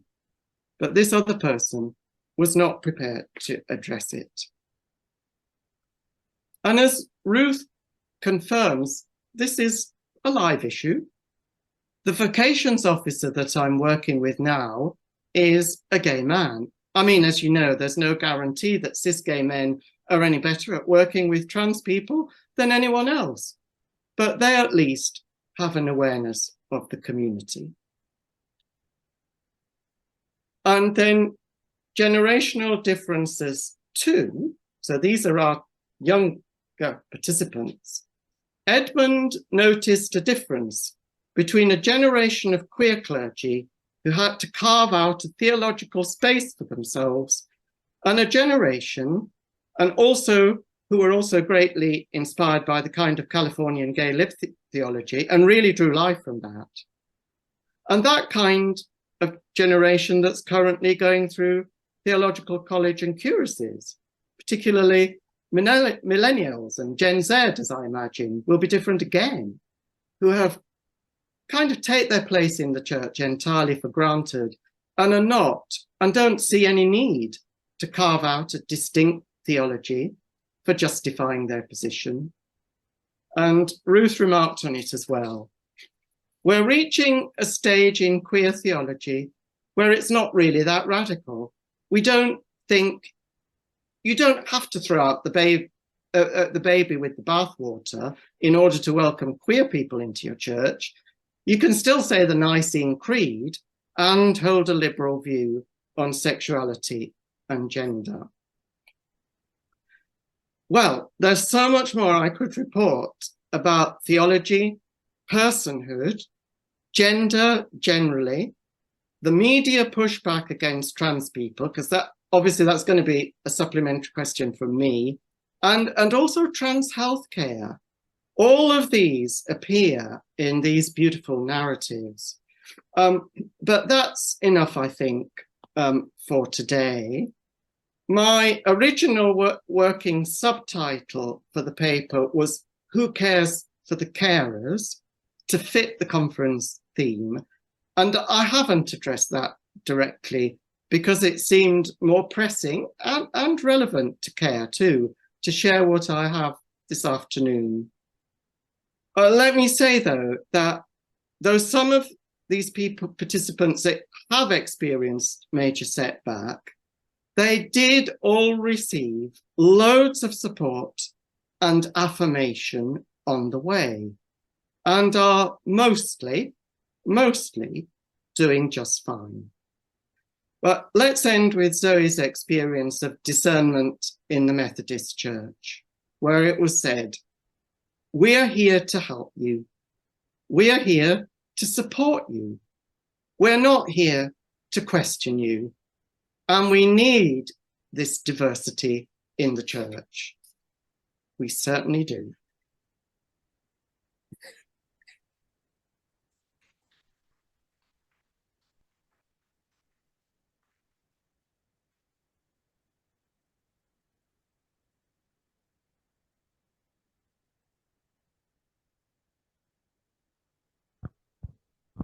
Thank you so much, Tina. That was wonderful to have that update. And as you said, many of the things that the themes that came up for your interviewees are things that have come up across the conference. As academics, we're sometimes asked to write references for students applying for ordination. And I write about their academic achievements, and I write about what wonderful, gifted, empathetic people they are. And what I really want to write is, if I know they're queer, please don't break them. And it's not something we really talk about, is it? Is the kind of anxiety about our students going on to ordination because of all the reasons you mentioned here. Okay, so we do have time for questions for Tina, either from the audience or online.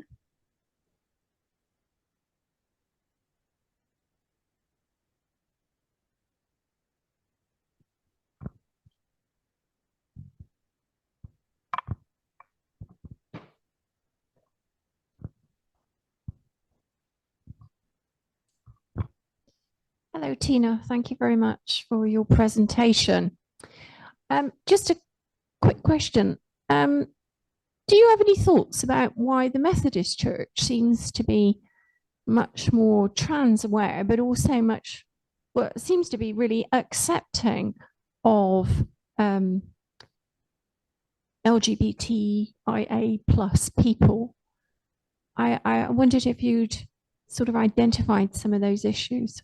Thank you. Thank you. I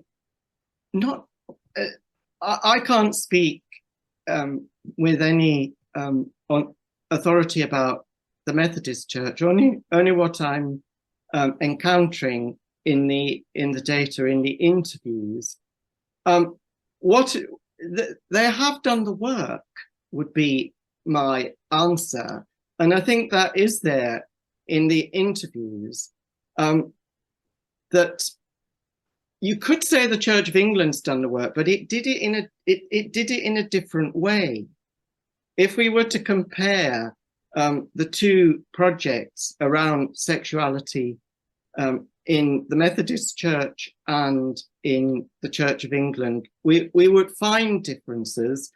I think we would find the polarization that I highlighted, the A and B, the irreconcilable tension, does seem to be much stronger in the Church of England. Whether this is to do with the, it's a numerical thing, I don't know, or whether just that the voices are very organized and very loud. Again, from the data, it seemed that the more conservatives within Methodism felt that they were the minority and were looking for some sort of respect for that.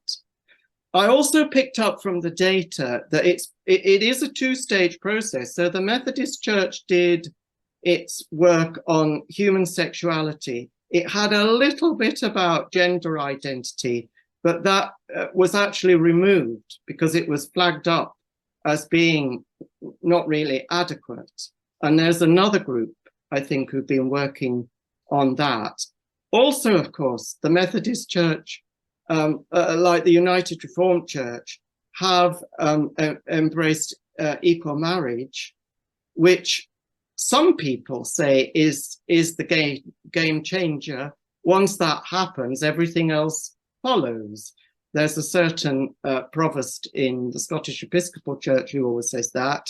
So maybe that is part of what has led to that culture change, just in the same way that if the state law, when state laws changed around equal marriage, that brings a whole culture change to society. Just in response to that, Tina, I think Brazil is a really interesting conundrum in that respect, because it has some of the most forward-thinking laws on trans rights and was one of the first countries in the world to legalize trans rights, but it also has the highest rate of homicide of trans women. So the legality doesn't always seem to lead into social change, or at least not as quickly, or maybe then there's backlash that counters that too. I think we might have some questions online. Esther, I guess the thing there is they're just very different cultures, aren't they? In a liberal democracy, the change of law and the fact that at the moment there are these attempts to undermine the legal provisions for trans people here in the UK is indicative of how important the law is in liberal democracies. But Brazil is not that. Sure. I think we have some online questions for you, which Sharon will read out.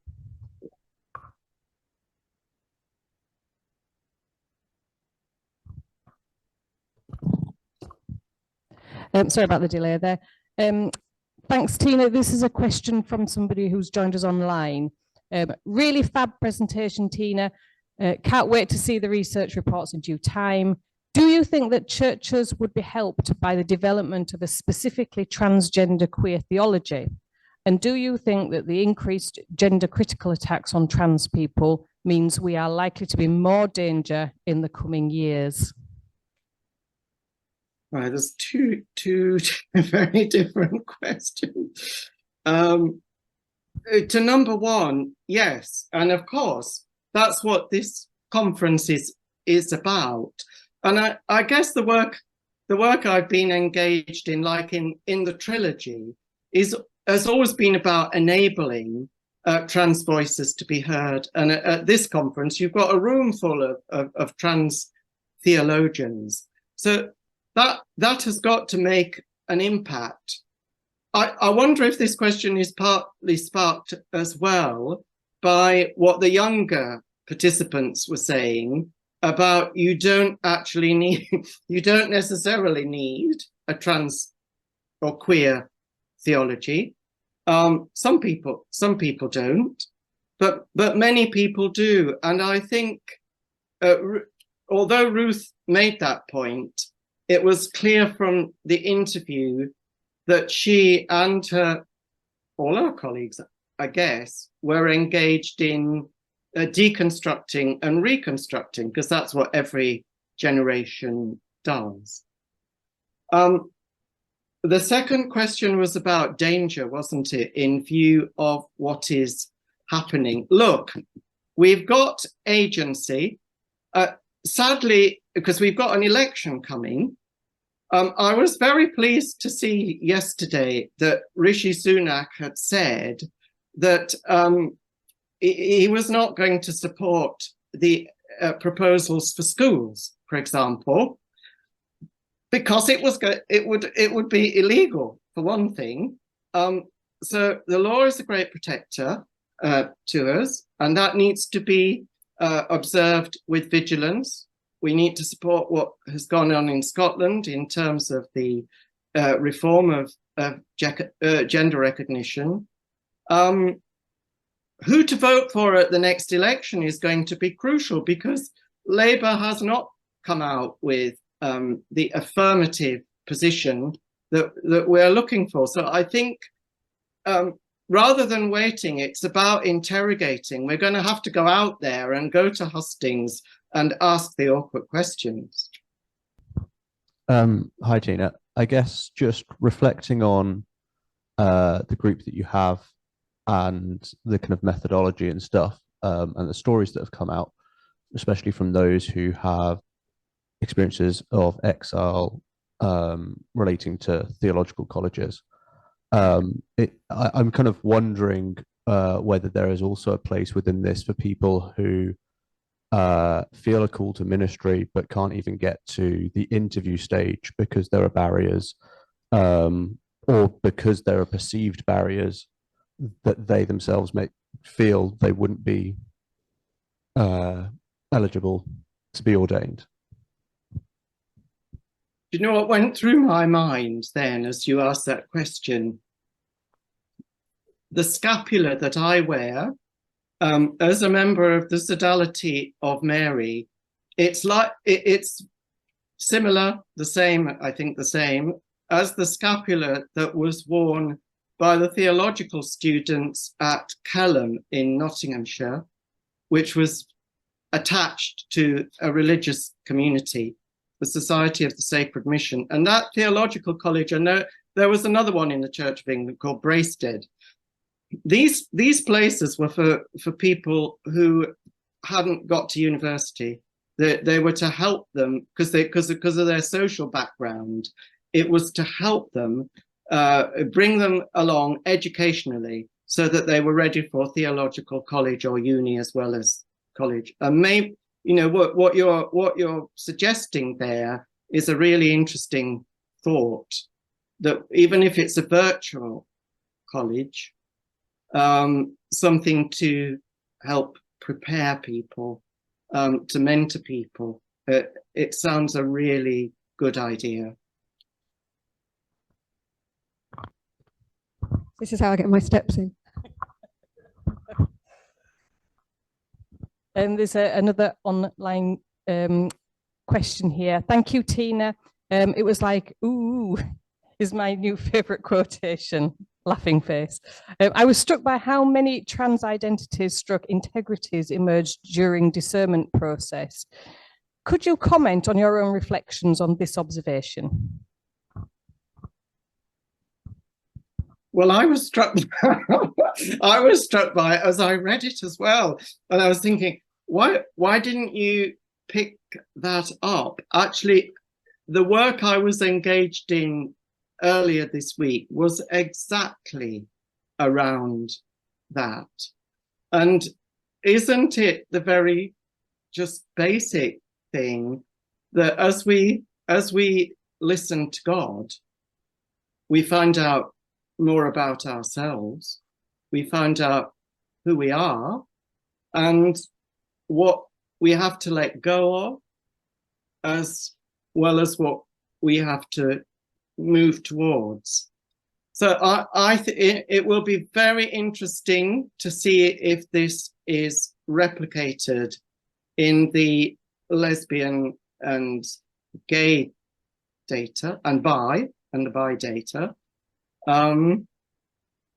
But it's certainly a strong, it's extremely strong, isn't it? It's certainly 3 out of the 7 are saying this is when it all began to come clear to me who I am. So it's about, I suppose it's about individuation in sort of psychological terms as well. And you would want that. This is why it was beautiful, wasn't it? Where the MCC and the Methodist Church could see this was an asset, that these people had changed, had grown through these experiences. They weren't something to be stigmatized for, but they were part of the sacred journey of these individuals, which would enable them to be really wonderful ministers to the people that they were serving. Thank you so much, Tina. I wonder if a follow-up project to the LGBT clergy project might be to look at the ways in which their families or their spouses might affect discernment and ordination. One of the people I was speaking to about our project was saying they'd recently come out as non-binary, and their wife was going through the discernment process, and they were very worried about people coming to their house and how they would have to present themselves in order for their wife to be able to get through that discernment process. Well, the reason I smiled was because it was when we finished book 2 that Chris and I realized that we needed to be interviewing significant others, which is what trans-affirming churches includes as well. You are good though, aren't you, at York at generating these projects? So it will be who then you had the money to go with it to actually carry them out. But well, thank you once again for accommodating me in this format. I really do appreciate it. Back to participants online and at home. We do indeed have an online participant from LA where it is about 4 o'clock in the morning, and we are extremely impressed. Alex, who many of you know, is an ordained minister in the United Reformed Church, an associate tutor at Westminster College and a member of the Iona community. They founded the Cambridge Solidarity Hub, a collective of dreamers and doers who care about social and eco-justice and who work together to form communities that are neurodiverse, LGBTQ+ affirming and authentic. Their latest book, Transformations, will be published by SCM Press in 2024, so watch this space. And the title of Alex's talk today is Querying Narratives, Exploring Trauma Related to Coded Narratives of Trans Identities and Informing a Pastoral Political Response. Thank you. Before we start, I have a few questions for you. And the first one's based on this image on the screen just now. And I'm going to answer these questions too, so I'm not making you vulnerable without going there myself. How many of you feel like you're masking a lot of the time? How many of you feel like you're wearing a mask a lot of the time? Okay, I'm glad I'm not the only one who the image resonates with. The second question is this. How many of you feel that the majority of narratives or stories around transness in the media accurately portray the lived experiences of the trans people you are or know or care about?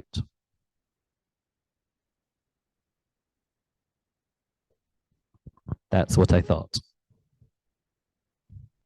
Before I go any further, I want to note that this talk includes references to conservative theological understandings and also verbatim quotes of transphobic newspaper headlines. So please do, as others have said before, take time out or speak to one of the chaplains available if this causes any difficulty for you, and I'm happy to speak at the end of the day too. I considered not including these references, but I quickly remembered that really they glare out at us every day, and that perhaps considering response in a safer space may, I hope, do more good than harm. I would also like to note that when I use trans in this talk, I mean it as the kind of old style trans star, including an expansive range of trans and non-binary identities. And I sometimes get a bit abstract with my imagery on slides, so if they're helpful, great. If they're not, feel free to ignore them. My name is Alex, and my pronouns are they, them. I began to identify as trans some 14 years ago, and the way in which transness is understood and discussed has, of course, changed.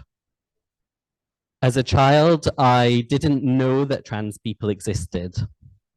And as a result, I didn't really feel like I existed. As a teenager, coming out first as gay, the church told me that LGBT people were particularly sinful. And so I conjured up this image of a God full of wrath and fury. In early transition, I was taught that the binary is sacrosanct. And so I believed in a very normative God and began to perform the expected normativity as I started to train for ministry. Over time, though, as I have met other trans and non-binary folks and heard their truths, I have moved towards the mystery, liminality, fleshiness, and creativity of gender queering and querying, and have come to believe that God, too, is mysterious, liminal, enfleshed, creative, queer, and querying. My understandings of God have been intertwined throughout with the coded narratives that I have been living with at any given time. In other words, the stories that I have heard others tell about me and people like me, the stories that I have told about myself, and the things that those stories hide within them. The norms, the ways of being, the themes that are beneath every story that is told. I'm increasingly disillusioned by and kind of distancing myself from both talking about being trans and non-binary and from so-called academic method. The reasons for this, ironically, are similar to the reasons that I continue to do so anyway. I fear that the more we study trans and non-binary identities, the more we risk codifying flesh, blood, breath, and experience into frameworks that constrain those who live in transgressive bodies and identities. At the same time, I fear that ceasing to study and speak about our identities and experiences risks being trapped within codified frameworks that belie or miss the daily realities of our lived experiences. That way in which we are often missed, the effects of it, and some of the ways we might better respond are what I begin to consider in this reflection. It's offered with no claim to expertise or answers. It's a tentative move in a time of increasing challenge and discomfort for me as for many of us, a time in which I, like many, have really been struggling.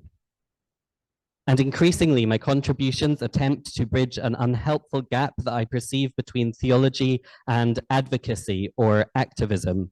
So you may hear some of the language and tone of advocacy or activism in this talk. I believe strongly that many pastoral carers are called to be advocates and activists alongside the trans people we work with. Our media is full of coded narratives, narratives that hide or frankly blatantly display political themes and dominant ways of thinking. This is a problem for several reasons, not least that it can affect public opinion, that it can affect public policy, that it can affect trans people's understandings of ourselves, and in the context of this conference, that it can affect our faith and understandings of God, and can make pastoral care founded on the best of intentions actively harmful. So now I would like to take a look at some recent media headlines. I believe that they are both illustrative of the actual context that trans people have to live in today in the UK, and of the media bias which furthers the attitude of a culture war against trans people. I note that these are UK headlines. If we went into headlines from America, which also permeate UK culture, it would be an even more difficult story. So what I've done here is you see the headlines in the kind of black boxes in white text and some of the codes that I think are within or underneath them in yellow text to the side. So let's first look at the narratives in politics and law. UK review of gender recognition list risks trans travel ban.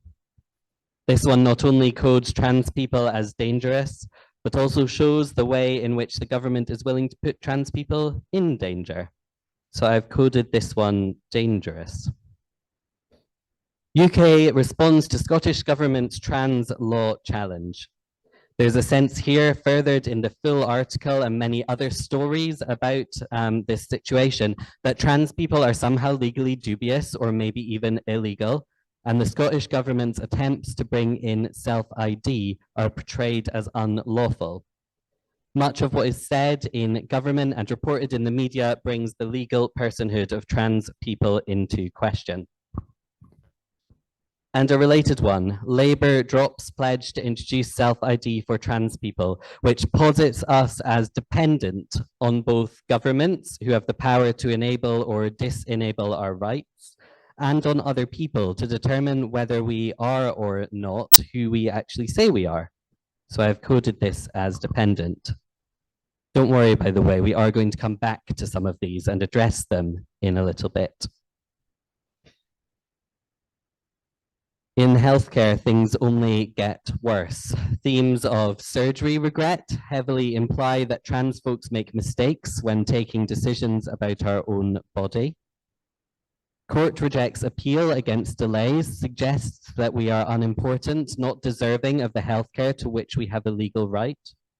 A more balanced article on this, by the way, by Pink News, suggested that some trans people have been waiting literally decades for treatment. Even the more readily recognized waiting times of up to 7 years or so in some places are significantly beyond the wait times for any other treatment. And the mention of the limiting of the use of puberty blocking drugs problematizes the treatment that has saved the lives of countless trans and gender creative children, throwing doubt on trans healthcare more broadly. As you can imagine, the headlines relating to children are often sensationalist and frankly worrying. Teachers will have to tell parents if children question their gender, somehow suggest that trans and gender creative children are misbehaving or breaking some taboo and do not have the same right to privacy and safety at school as other children. This advice is now facing legal challenge. Guidance for schools delayed. In reality, this is because of the above legal challenges, but in the press posits trans people as complex and in need of lengthy consideration. And the worst one yet at the bottom there, referring to violation, implies that healthcare options for trans people are somehow inherently abusive. This also has the overtones of sexualization, which are rife in reporting on trans-related topics. And finally, sport. Where to start? The headlines were so similar that I could only summarize them as a pretty round ban, coding trans people and particularly trans women as being somehow unfair, cheating, and worthy of exclusion. The fact that one of the latest bans on trans women in sport is the International Chess Federation is particularly galling and shows just how ridiculous some of this is, given the lack of any basis in evidence or, in fact, logic. Several cis women have won mixed sex, mixed gender chess tournaments. Many of these media codes have theological resonances, and following on from this paper, I would like to think about them in the future. I wonder if dangerous becomes sinful, if unworthy gets recoded unhealthily as humble, if trans children are posited as so-called innocents, and if natural theology becomes used in all sorts of misleading and unhelpful ways when talking about healthcare. But let's take a break from the headlines for a moment. Last year, I completed my doctoral research into trans identities, experiences, and theological understandings. This was not a trans apologetic study, a study hoping to explicate why it's okay to be trans. That has been done many times over. Instead, this was peer research with 9 other trans and non-binary people, giving voice to our unique and often contradictory with each other experiences and understandings of God and of being human, and exploring how those understandings for each of us related to our identities. The research was entitled Transformations, a Grounded Theology, rooted in the identities, experiences, and understandings of trans and non-binary Christians, and will be published soon. In this research, I found a compelling link between coded frames, like the ones in the media that we've just explored, and beliefs. For some participants, there was a notable mirroring between the ways in which they have coded their identity, often based on how others have spoken about and treated them, and their theological processes and understandings. So I would like to give you a few examples. The first is of a person who transitioned later in life, having experienced rejection and alienation from childhood. When they transitioned, they were ostracized by their family and friends, and noticed that the members of the supposedly liberal church they attended had become decidedly cool towards them. They lost the career that had been their vocation for much of their life, and later also lost the job that they had taken as a result. As a final blow, when they began to explore a call to ordained ministry, it was made abundantly clear that this was not an option. For this person, theology around suffering was understandably not only compelling, but also essential. They clung to the cross as a nexus of hope, hope that God as Christ was with them, especially in their suffering. Further, they felt a strong connection to mystics, particularly St. John of the Cross, who they described as a brother, and St. Julian of Norwich, who they described as a soulmate. For them, hope is found in theologies that describe suffering in depth, not those that shy away from suffering or posit hope as a fluffy, abstract concept. The second person that I would like to tell you about described transition as following the breadcrumbs of delight. When I get really down, that's a phrase that I hang on to, following the breadcrumbs of delight. Whilst they too have experienced suffering, let's be honest, every trans person has, they have chosen to utilize euphoria to frame or code their understanding of being trans as a kind of protest. For them, transition is not about shedding the clothing of dysphoria, but rather about searching for tiny specks of delight and following where they lead. This attitude corresponds with their understanding of God, if not church. They believe that God is the being that scatters those crumbs of euphoria, delighting in them and loving them. For them, the liberative, fast-paced, unapologetic energy that they describe Black and liberation theologies as having is an essential point of connection, sung as much as spoken, experienced as much as read. They pointed to God in contemporary culture, in music and in art more than in theology. For them, hope is found outside of churches and academies, outside of institutions. The third person I would like to introduce you to prioritizes the embodiment of non-binary identity and enjoys playing with gender.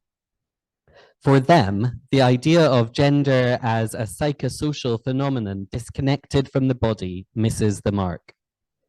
Rather, their identity is about how they relate to their body, what they do with their hair, how they do their makeup, how they carry their tall frame.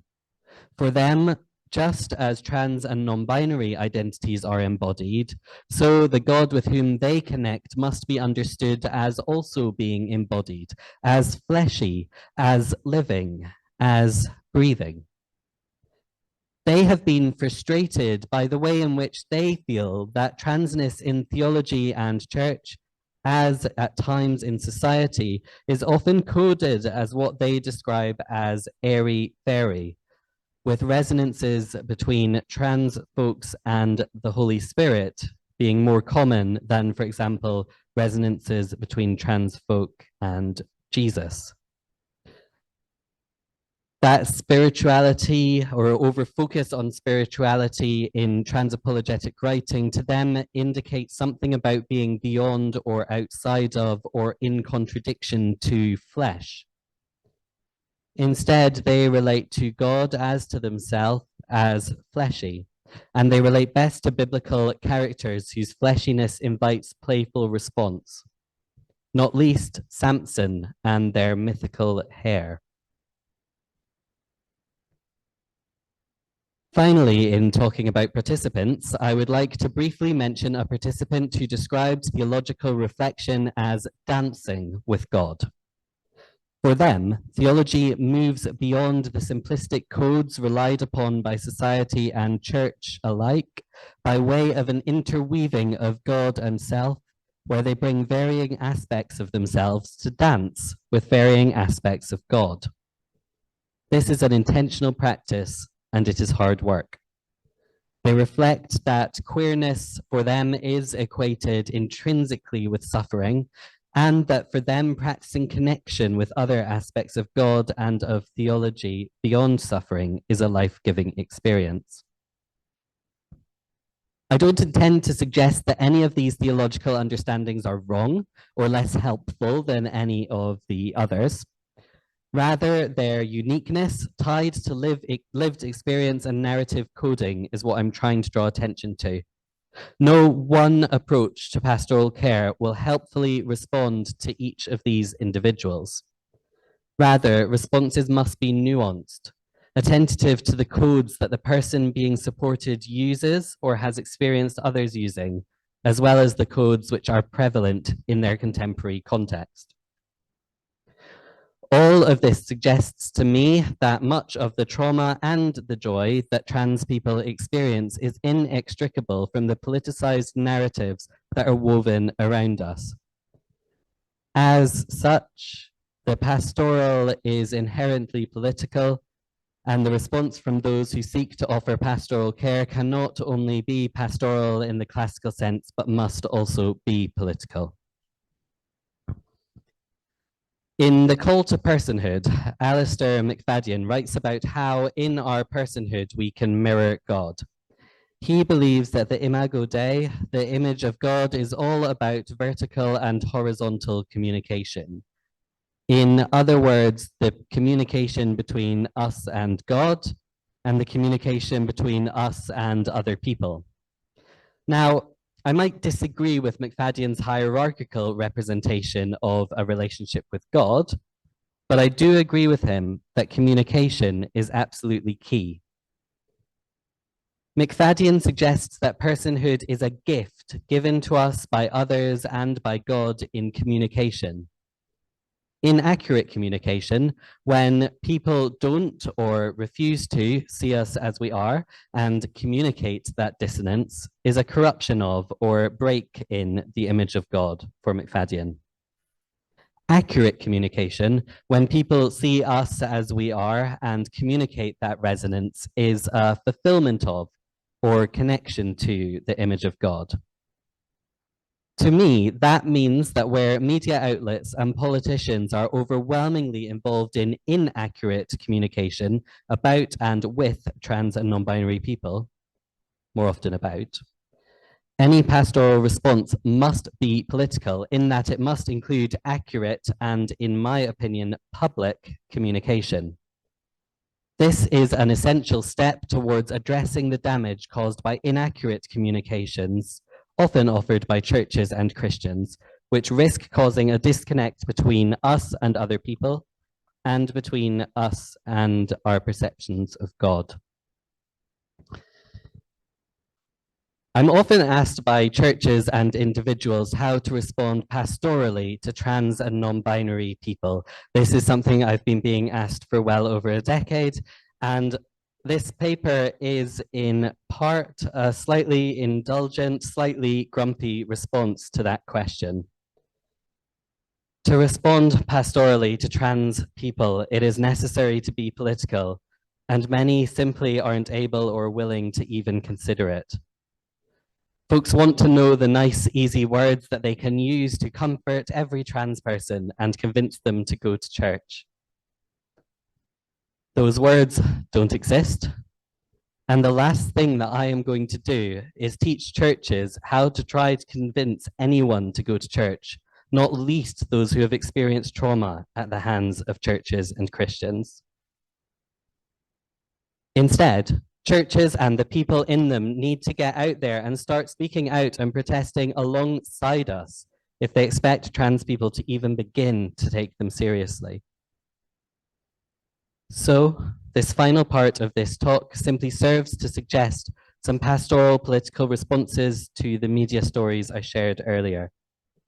I believe that we should both practice these responses, or others like them, and equip the organizations and institutions that many of us are a part of to do likewise. So when reading that the UK approach to gender recognition is putting trans people in danger and positing us as dangerous, why not argue that trans people should be safeguarded, and that in order to do so, our gender must be legally recognized? When governments debate the legality of our identities with each other, perhaps you should clearly state loudly that trans rights are human rights. When trans people are denied the opportunity to self-identify, remind people that we have the right to independence and privacy, and that this necessarily includes self-identification, which has been adopted in several countries around the world without the feared effects. When faced with tales of extensive surgery regret with little evidence, with its code of mistaken, why not replace that with capable? By observing that trans people in the UK have surgery with informed consent, just like everyone else. When you hear that the courts reject appeals against delays, remind people of statutory waiting times and make it clear that these clinical delays are not acceptable. When drug licenses are removed or changed for trans people, but not for cis people, or when trans people require more extensive gatekeeping than cis people for accessing healthcare that is ostensibly the same, protest that trans people should have the same access to healthcare as cis people. Whilst debates around trans and gender creative children are often more heated, the responses should be equally straightforward, if not more so, given our duty to safeguard all children, including trans and gender creative children. We must not stay silent while teachers are told to inform on trans and gender creative children, instead insisting that trans children have a right to privacy and safeguarding, just like any other child. When long overdue guidance in schools is delayed, I should interrupt myself here to note that both Stonewall and diversity role models began to argue for guidance for schools in trans identities back in 2010, when we offered sessions for schools that showed that good practice was rare and confusion was common. Anyway, when that guidance is delayed more than 13 years, we should point out that trans children are children and have a right to identity-appropriate care in school.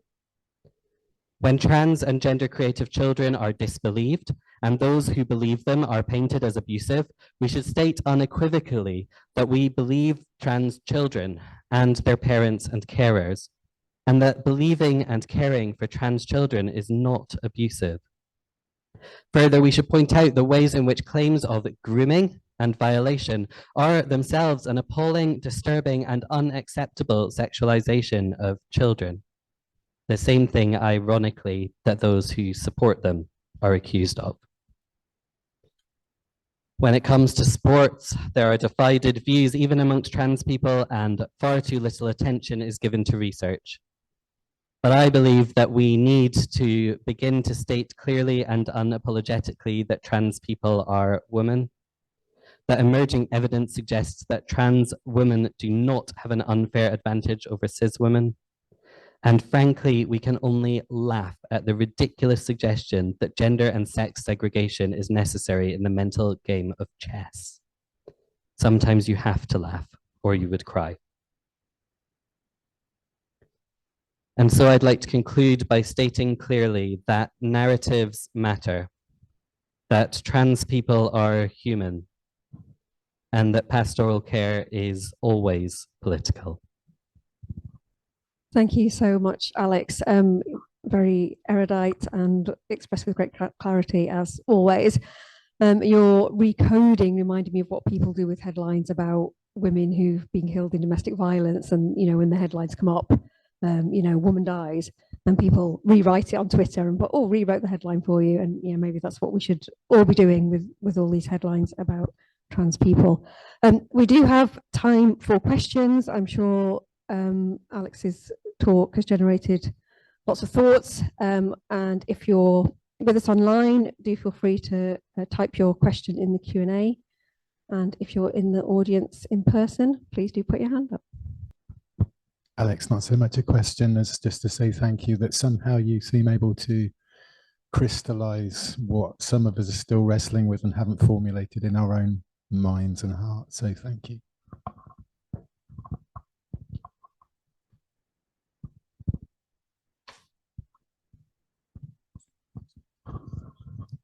Alex, thank you very much. Very powerful, and my question is, how much do we engage with the media? Because one school of thought would say don't get involved with them because they'll twist what you say. And then on the other hand, that's imperative to speak out.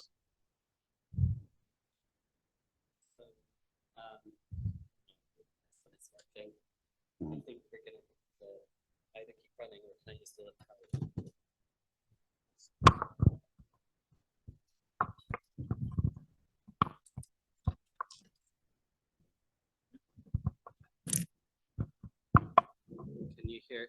Can you hear me with this one? No. Sorry, you're going to have to do extra running. I think it depends whether you're in a position to ignore the media or not. I no longer engage directly with the media, and that's in multiple ways. I used to get asked for comment both on televised and print media. I started saying no to that a couple of years ago. I don't take part in debates anymore. I'll take part in a conversation or panel with differing views, but to me, debate is an unhelpful mode of communication because it implies binary opposition. I'm no longer on Twitter/X because it just got too difficult. But I can't not pay some attention to media, because even if I deleted all of my social media and never looked at a newspaper and never watched the television, people talk to me about the media. Every time that I'm in a social group or in a church space, someone will ask me something about something related to trans people that has come up in the media. Maybe not all of you experience that, but I'm sure that some of you probably do. And if I haven't already proactively paid attention to what's going on and decided what I think and what my response is, then that just makes me feel incredibly anxious and stuck when people bring it up. So I feel that actually I have to pay attention to the media and have to come up with responses. I suppose another option would be to simply refuse to discuss those things with people. But I would feel that I was having to make that refusal over and over every day, and I'm not sure I have the strength to do that. So although it takes strength to deal with the media, for me that's easier than constantly rebuffing the questions that come without that prior knowledge, if that makes sense. This one's working. You can keep that one.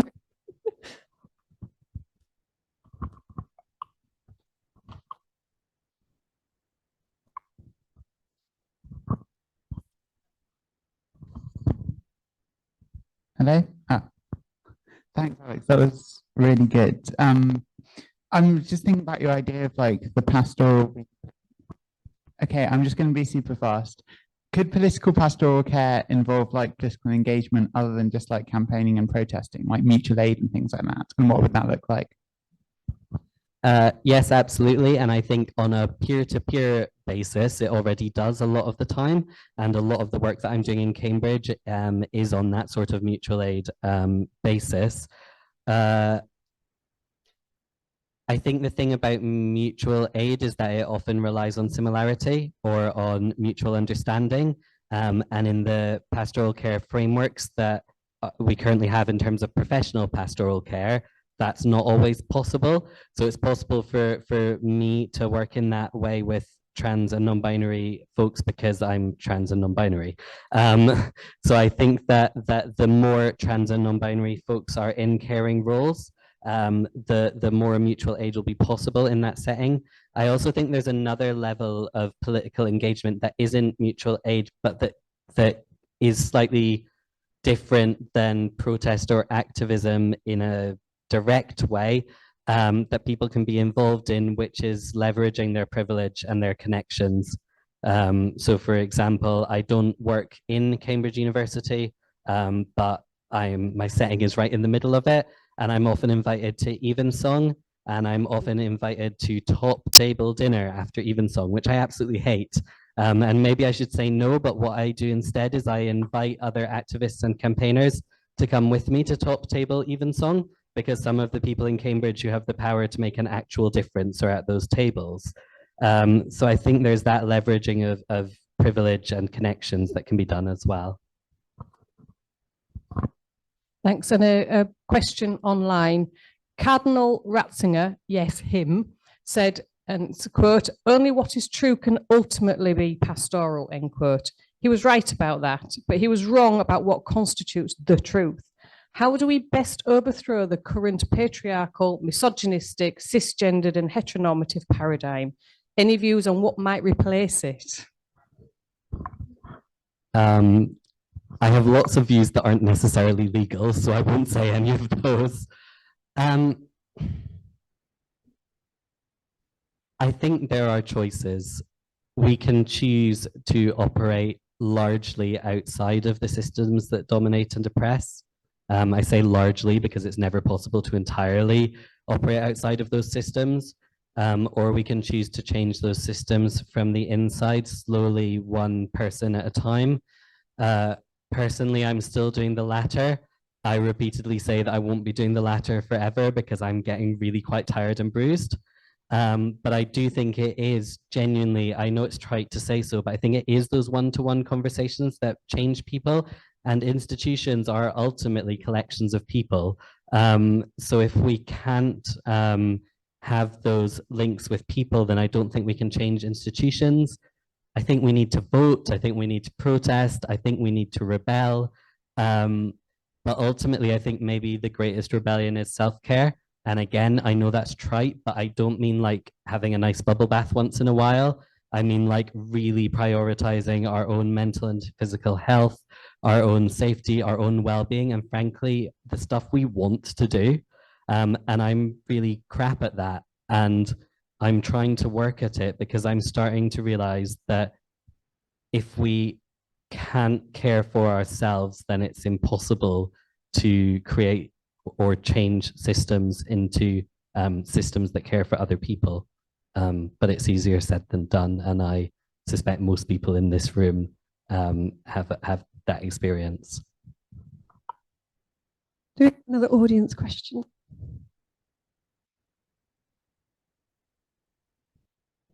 Everybody's in 100% agreement with you, Alex. Any more online, Sharon?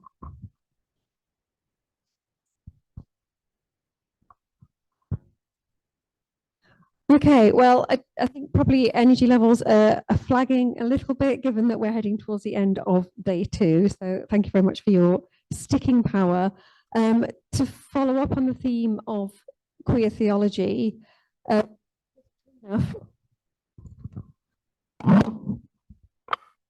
Chris Greenough, a queer theologian many of you will have heard of, will be here, excuse me, on the 21st of February.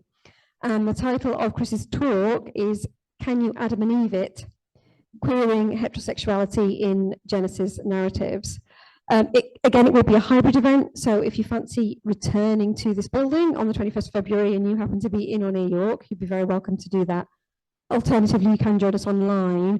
So do make sure you've left us your contact details if you would like to have the details of that event, either by dropping a card in the box outside or when the feedback form comes to you tomorrow, making sure you leave contact details on there too.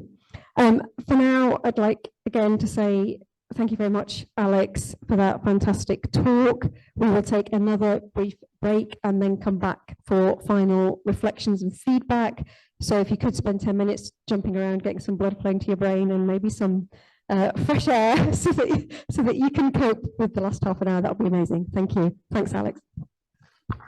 For our final session, we asked Jane Speck, our chaplain, to give us some reflections on the conference from her perspective as a chaplain, and then to invite some feedback and to chair that for us.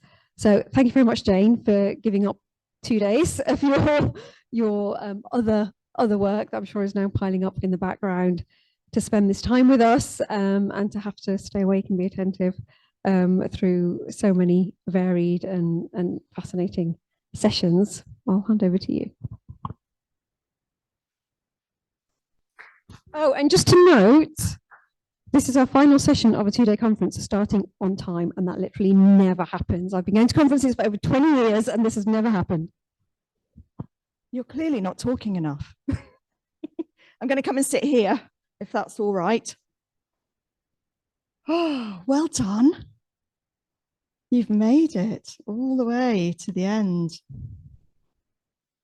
So it is just the most enormous privilege to be invited to come and talk to you and to give a few reflections on this extraordinary conference. I do feel in many ways unqualified to do this.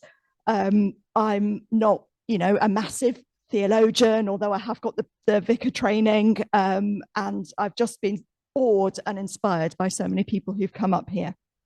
However, as a cisgendered bi woman who wants to reclaim feminism from the gender critical lot, I'm honoured to be invited to offer you these reflections. So I wonder how you're feeling now compared to the start of the conference. If you check in with yourself, how are you doing? Are you perhaps a bit wrung out? Maybe a bit overwhelmed? There's been a lot of really good stuff. Possibly you're feeling energized and filled with new ideas and thinking, what can I do next? What can I do with this? So many things going around my head. Or maybe, given that it's about 28 degrees outside right now, you're just needing a beer garden and the time to process all that you've heard. So I won't keep you from that beer garden for too long. How do we sum up such a wide-ranging, personal, visceral, passionate, and intimate conference? We've travelled a long way in these last couple of days, plumbing the richness of trans lives and experience, sharing wisdom, offering poetry, performance, and song to express your experiences more fully. It's been emotional for many as we've looked both at how very far the trans community has come and also how far there still is to go. Chrissie started us off yesterday with her version of The Very Hungry Caterpillar. She said it in a more grown-up way than me, but it's such a favorite book with me that I have to confess I keep a couple of copies of it in the chaplaincy to help with talking with students about life journeys and transitions and all that sort of thing. However, I realized yesterday as Chrissie was speaking that Eric Carle made a huge omission when he wrote his book, and it's one that Chrissie addressed. It's this page here. You can see the brown one, not the green one. So you've got your enormously fat caterpillar and then you've got your cocoon. I feel like a primary school teacher.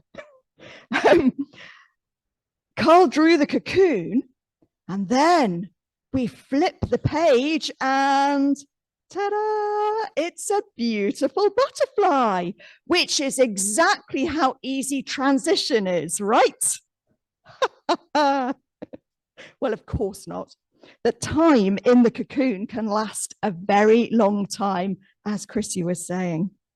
Susannah showed us earlier today data on NHS waiting times for gender clinics, and that alone constitutes a very, very long time in the cocoon for far too many people.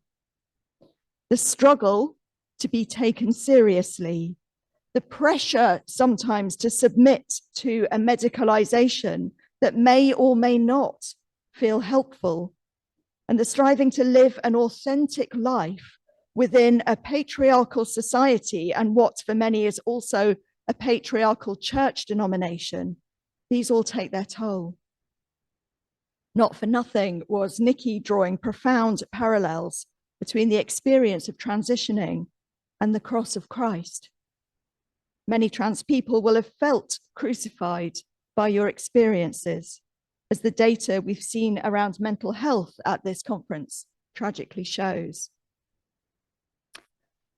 However, there's been a broader theme that I've seen peeking out around the edges all the way through this conference. I'm not sure that there is a speaker here who hasn't at some point mentioned the word hope. Nikki spoke of the hope encapsulated in the cross as we look back with the benefit of hindsight and see the light of resurrection shining through it. This isn't a blind or Pollyanna-ish hope. This is a hope that bears the scars of crucifixion, which transforms its suffering into the understanding, compassion, and love of redemption. It's hope that keeps you on your paths, following those, I'm going to get it wrong, was it breadcrumbs of desire? Breadcrumbs of delight. Breadcrumbs of delight. It's hope that keeps you battling to save yourselves and one another. It's hope that leads people like Jack yesterday to believe that for trans people to find a place in a church that affirms you is a distinct possibility, and in many places actually a reality. It's a hope that keeps so many of us within churches that are experiencing the pushback that we've been talking about at this conference, as trans people gain confidence and so experience another surge in prejudice from what Chrissie helpfully names as the empire. We heard that hope sung by Naomi yesterday in her astonishingly beautiful antiphon for the trans body. Hope, however, is not an easy thing. A Buddhist friend tells me that one of the things Buddhists seek to let go of is hope, because it can cost too much. Hope is risk. Hope courts rejection and hurt, which many will know too much about. But hope also gives strength for the struggle. The gloop inside the cocoon struggles to rebuild itself and then fights to be free. Without the fight, there would be no strength. Without the struggle, the butterfly can never fly free. This, however, does not and cannot be allowed to justify the pain inflicted on you by others. Perhaps it can give meaning to the hard paths you walk as you head towards the light. This, in my hope and my experience to some extent, is why non-judgmental, positive pastoral care, which, as Alex said, is nuanced to each individual, is so vital in enabling people to remember themselves, in listening to the retelling of their trauma, and in being given the space to grieve, to process, and to move forwards once again. In the Christian faith, we are particularly and uniquely placed, I really do believe, to embrace people of all gender expressions.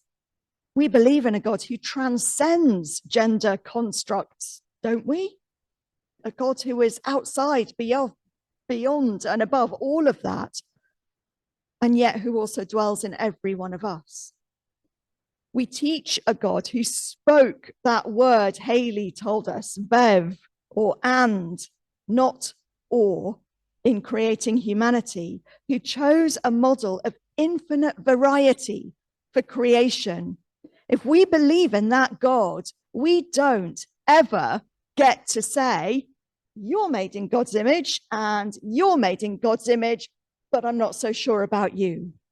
We don't get to say that. That is not our right. And we believe in a God who gave us Jesus to experience human suffering, give himself to that process, and show us that suffering and even death are not the end of the story. As it says in the Psalms, by his wounds we are healed.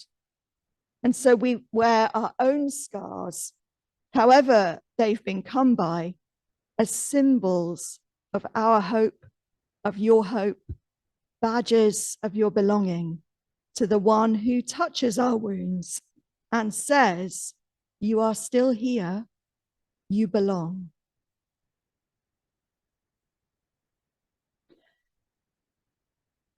Well, those are just some of my initial and barely formed thoughts.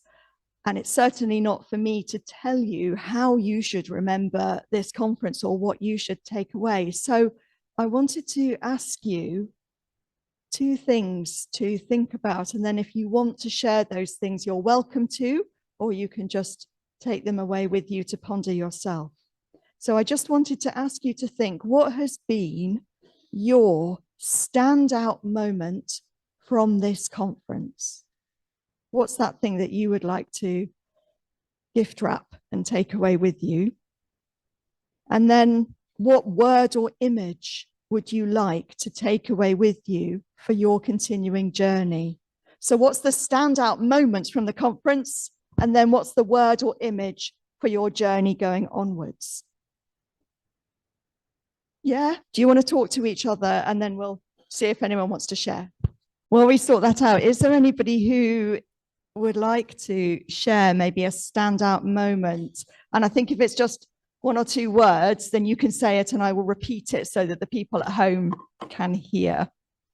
Who's got a standout moment? Just say it, Marcy, and then I'll repeat it. We do have another mic. Oh, we do have a mic. Oh, brilliant. Technology saves the day. For the last half an hour. Sorry, who wanted it first? Marcy. Community. Community. Fight back. Thank you. So community for you is the standout. And then Alex's response of dancing to God, very meaningful for me. Thank you, Marcy. And who else had their hand up? Naomi? Saint Marinos praying outside the abbey. I just think that's such a fantastic image, and yeah, just gives me so much hope. There's that word again. Anybody else wave that they wanted to share? Tom, is it? Josh, I beg your pardon, sorry.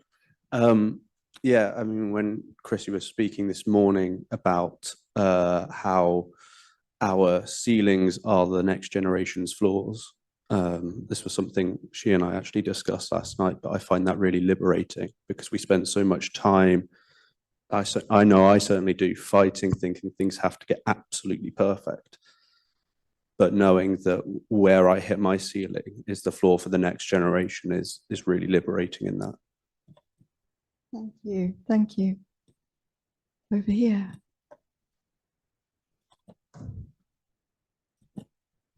I think there's something amazing about being able to be with so many of the trans Christians and discovering this kind of connection that we all have. So maybe my word would also be like fellowship. Thank you, Nikki. Would anybody else like to share their standout moment? Up at the back. Hi, I walked into the conference feeling complete imposter syndrome. I'm a cis white male. I was born relatively into privilege. I'm probably the last person who should be here putting my 2 pence in. And I've kept quiet, but the standout moment for me was after conversations with Chrissie during breaks and things, and Chrissie quietly came over and gave me a copy of a book signed with a really nice message. And it made me feel accepted that I do have a place to fight alongside you we've all got a place to make everybody equal in the world. And that was really, yeah, I felt so accepted. Thank you. Thank you, Tim. Online? Oh, do you have people online? This person's takeaway is the Imago Dei resides in personhood, and that's the proper basis for a theology about human sexuality and relationships, and it's not sex or gender. Thank you. The other thing I asked was there a word or an image that you would like to take away with you? So I don't know if you discussed that already. If you have and you've got something, stick your hands up. Otherwise, I'll give you another minute or so to just chat with each other or have a think about that at home. Hello, I'm Neil. I'm not so much, but hello to people. I think the thing that struck me from this afternoon was the title of this event is the Pastoral Care for Transgender, Intersex and Non-Binary People. And I think particularly through the course of today is we really need to do it. It's really important, and the trans, intersex, non-binary people and cisgendered people in the churches need to be there for the people going through all these courses. So we need to do it.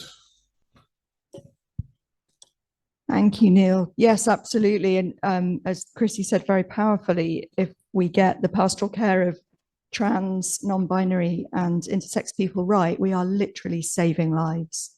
It's that crucial. Anybody else got a word or an image that you want to take away with you?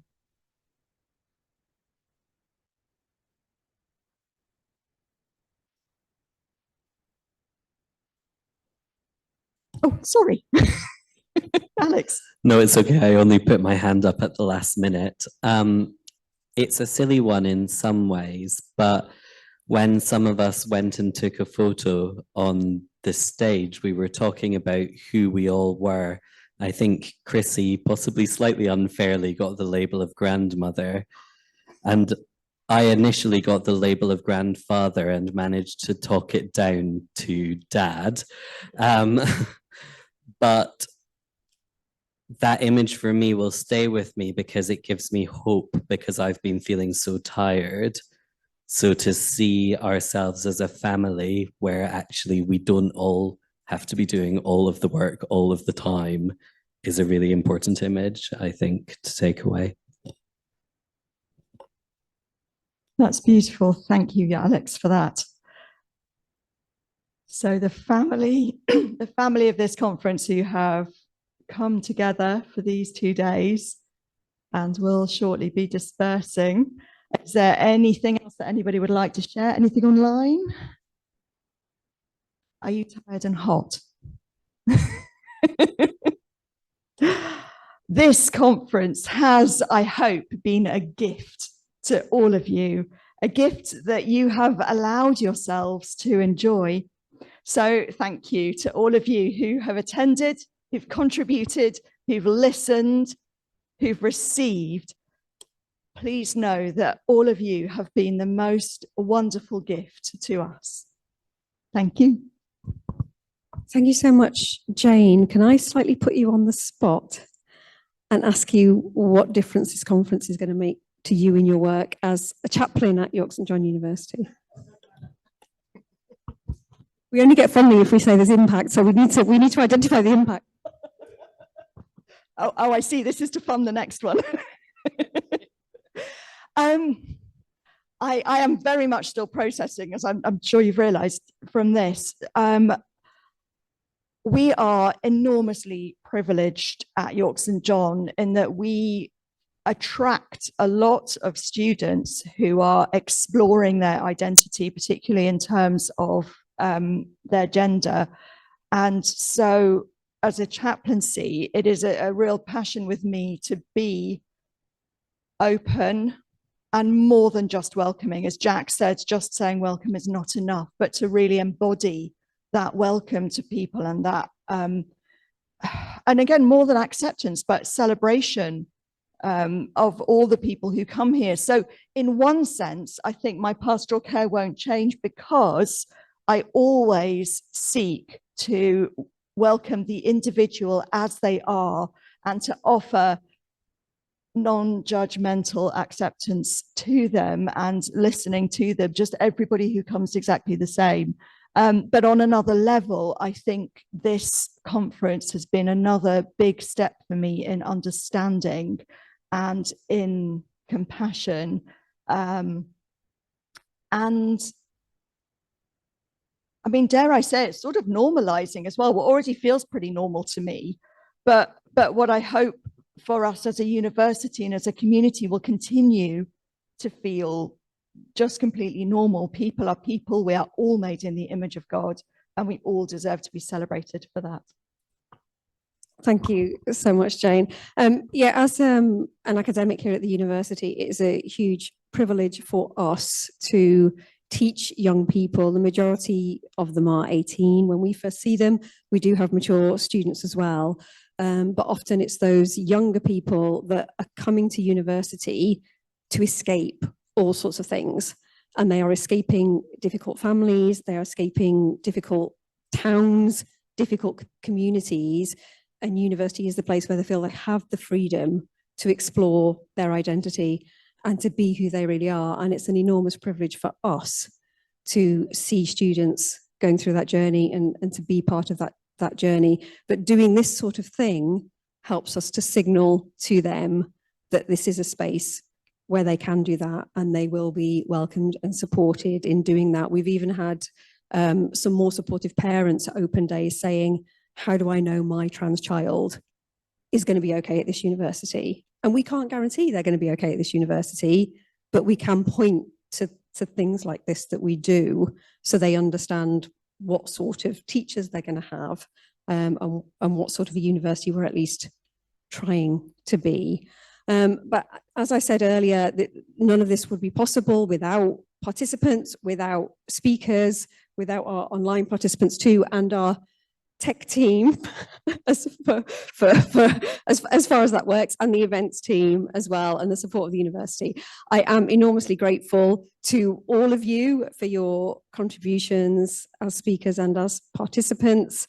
And Chrissie, if you could come up here one last time, please.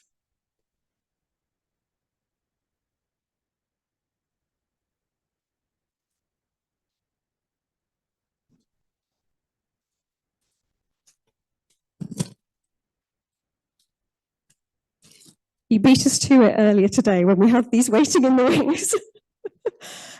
So I am so grateful that you trusted us to do this here in this space when we first talked about having the conference here probably a year ago now. And when you first came to see us and meet us and to check us out quite rightly and to check the space out quite rightly and make sure that you felt safe here and that you felt this would be a safe space for this conference. So thank you. To everybody online and everybody who's made this possible, from the catering team, the tech team, Esther, Sharon, Jane, that was a beautiful reflection. I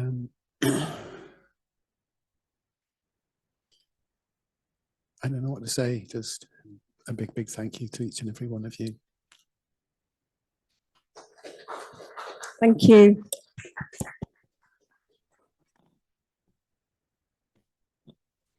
And that's a wrap, as they say in some version of the universe. And if you do want to know about future events, do leave contact details so we can keep you posted on those.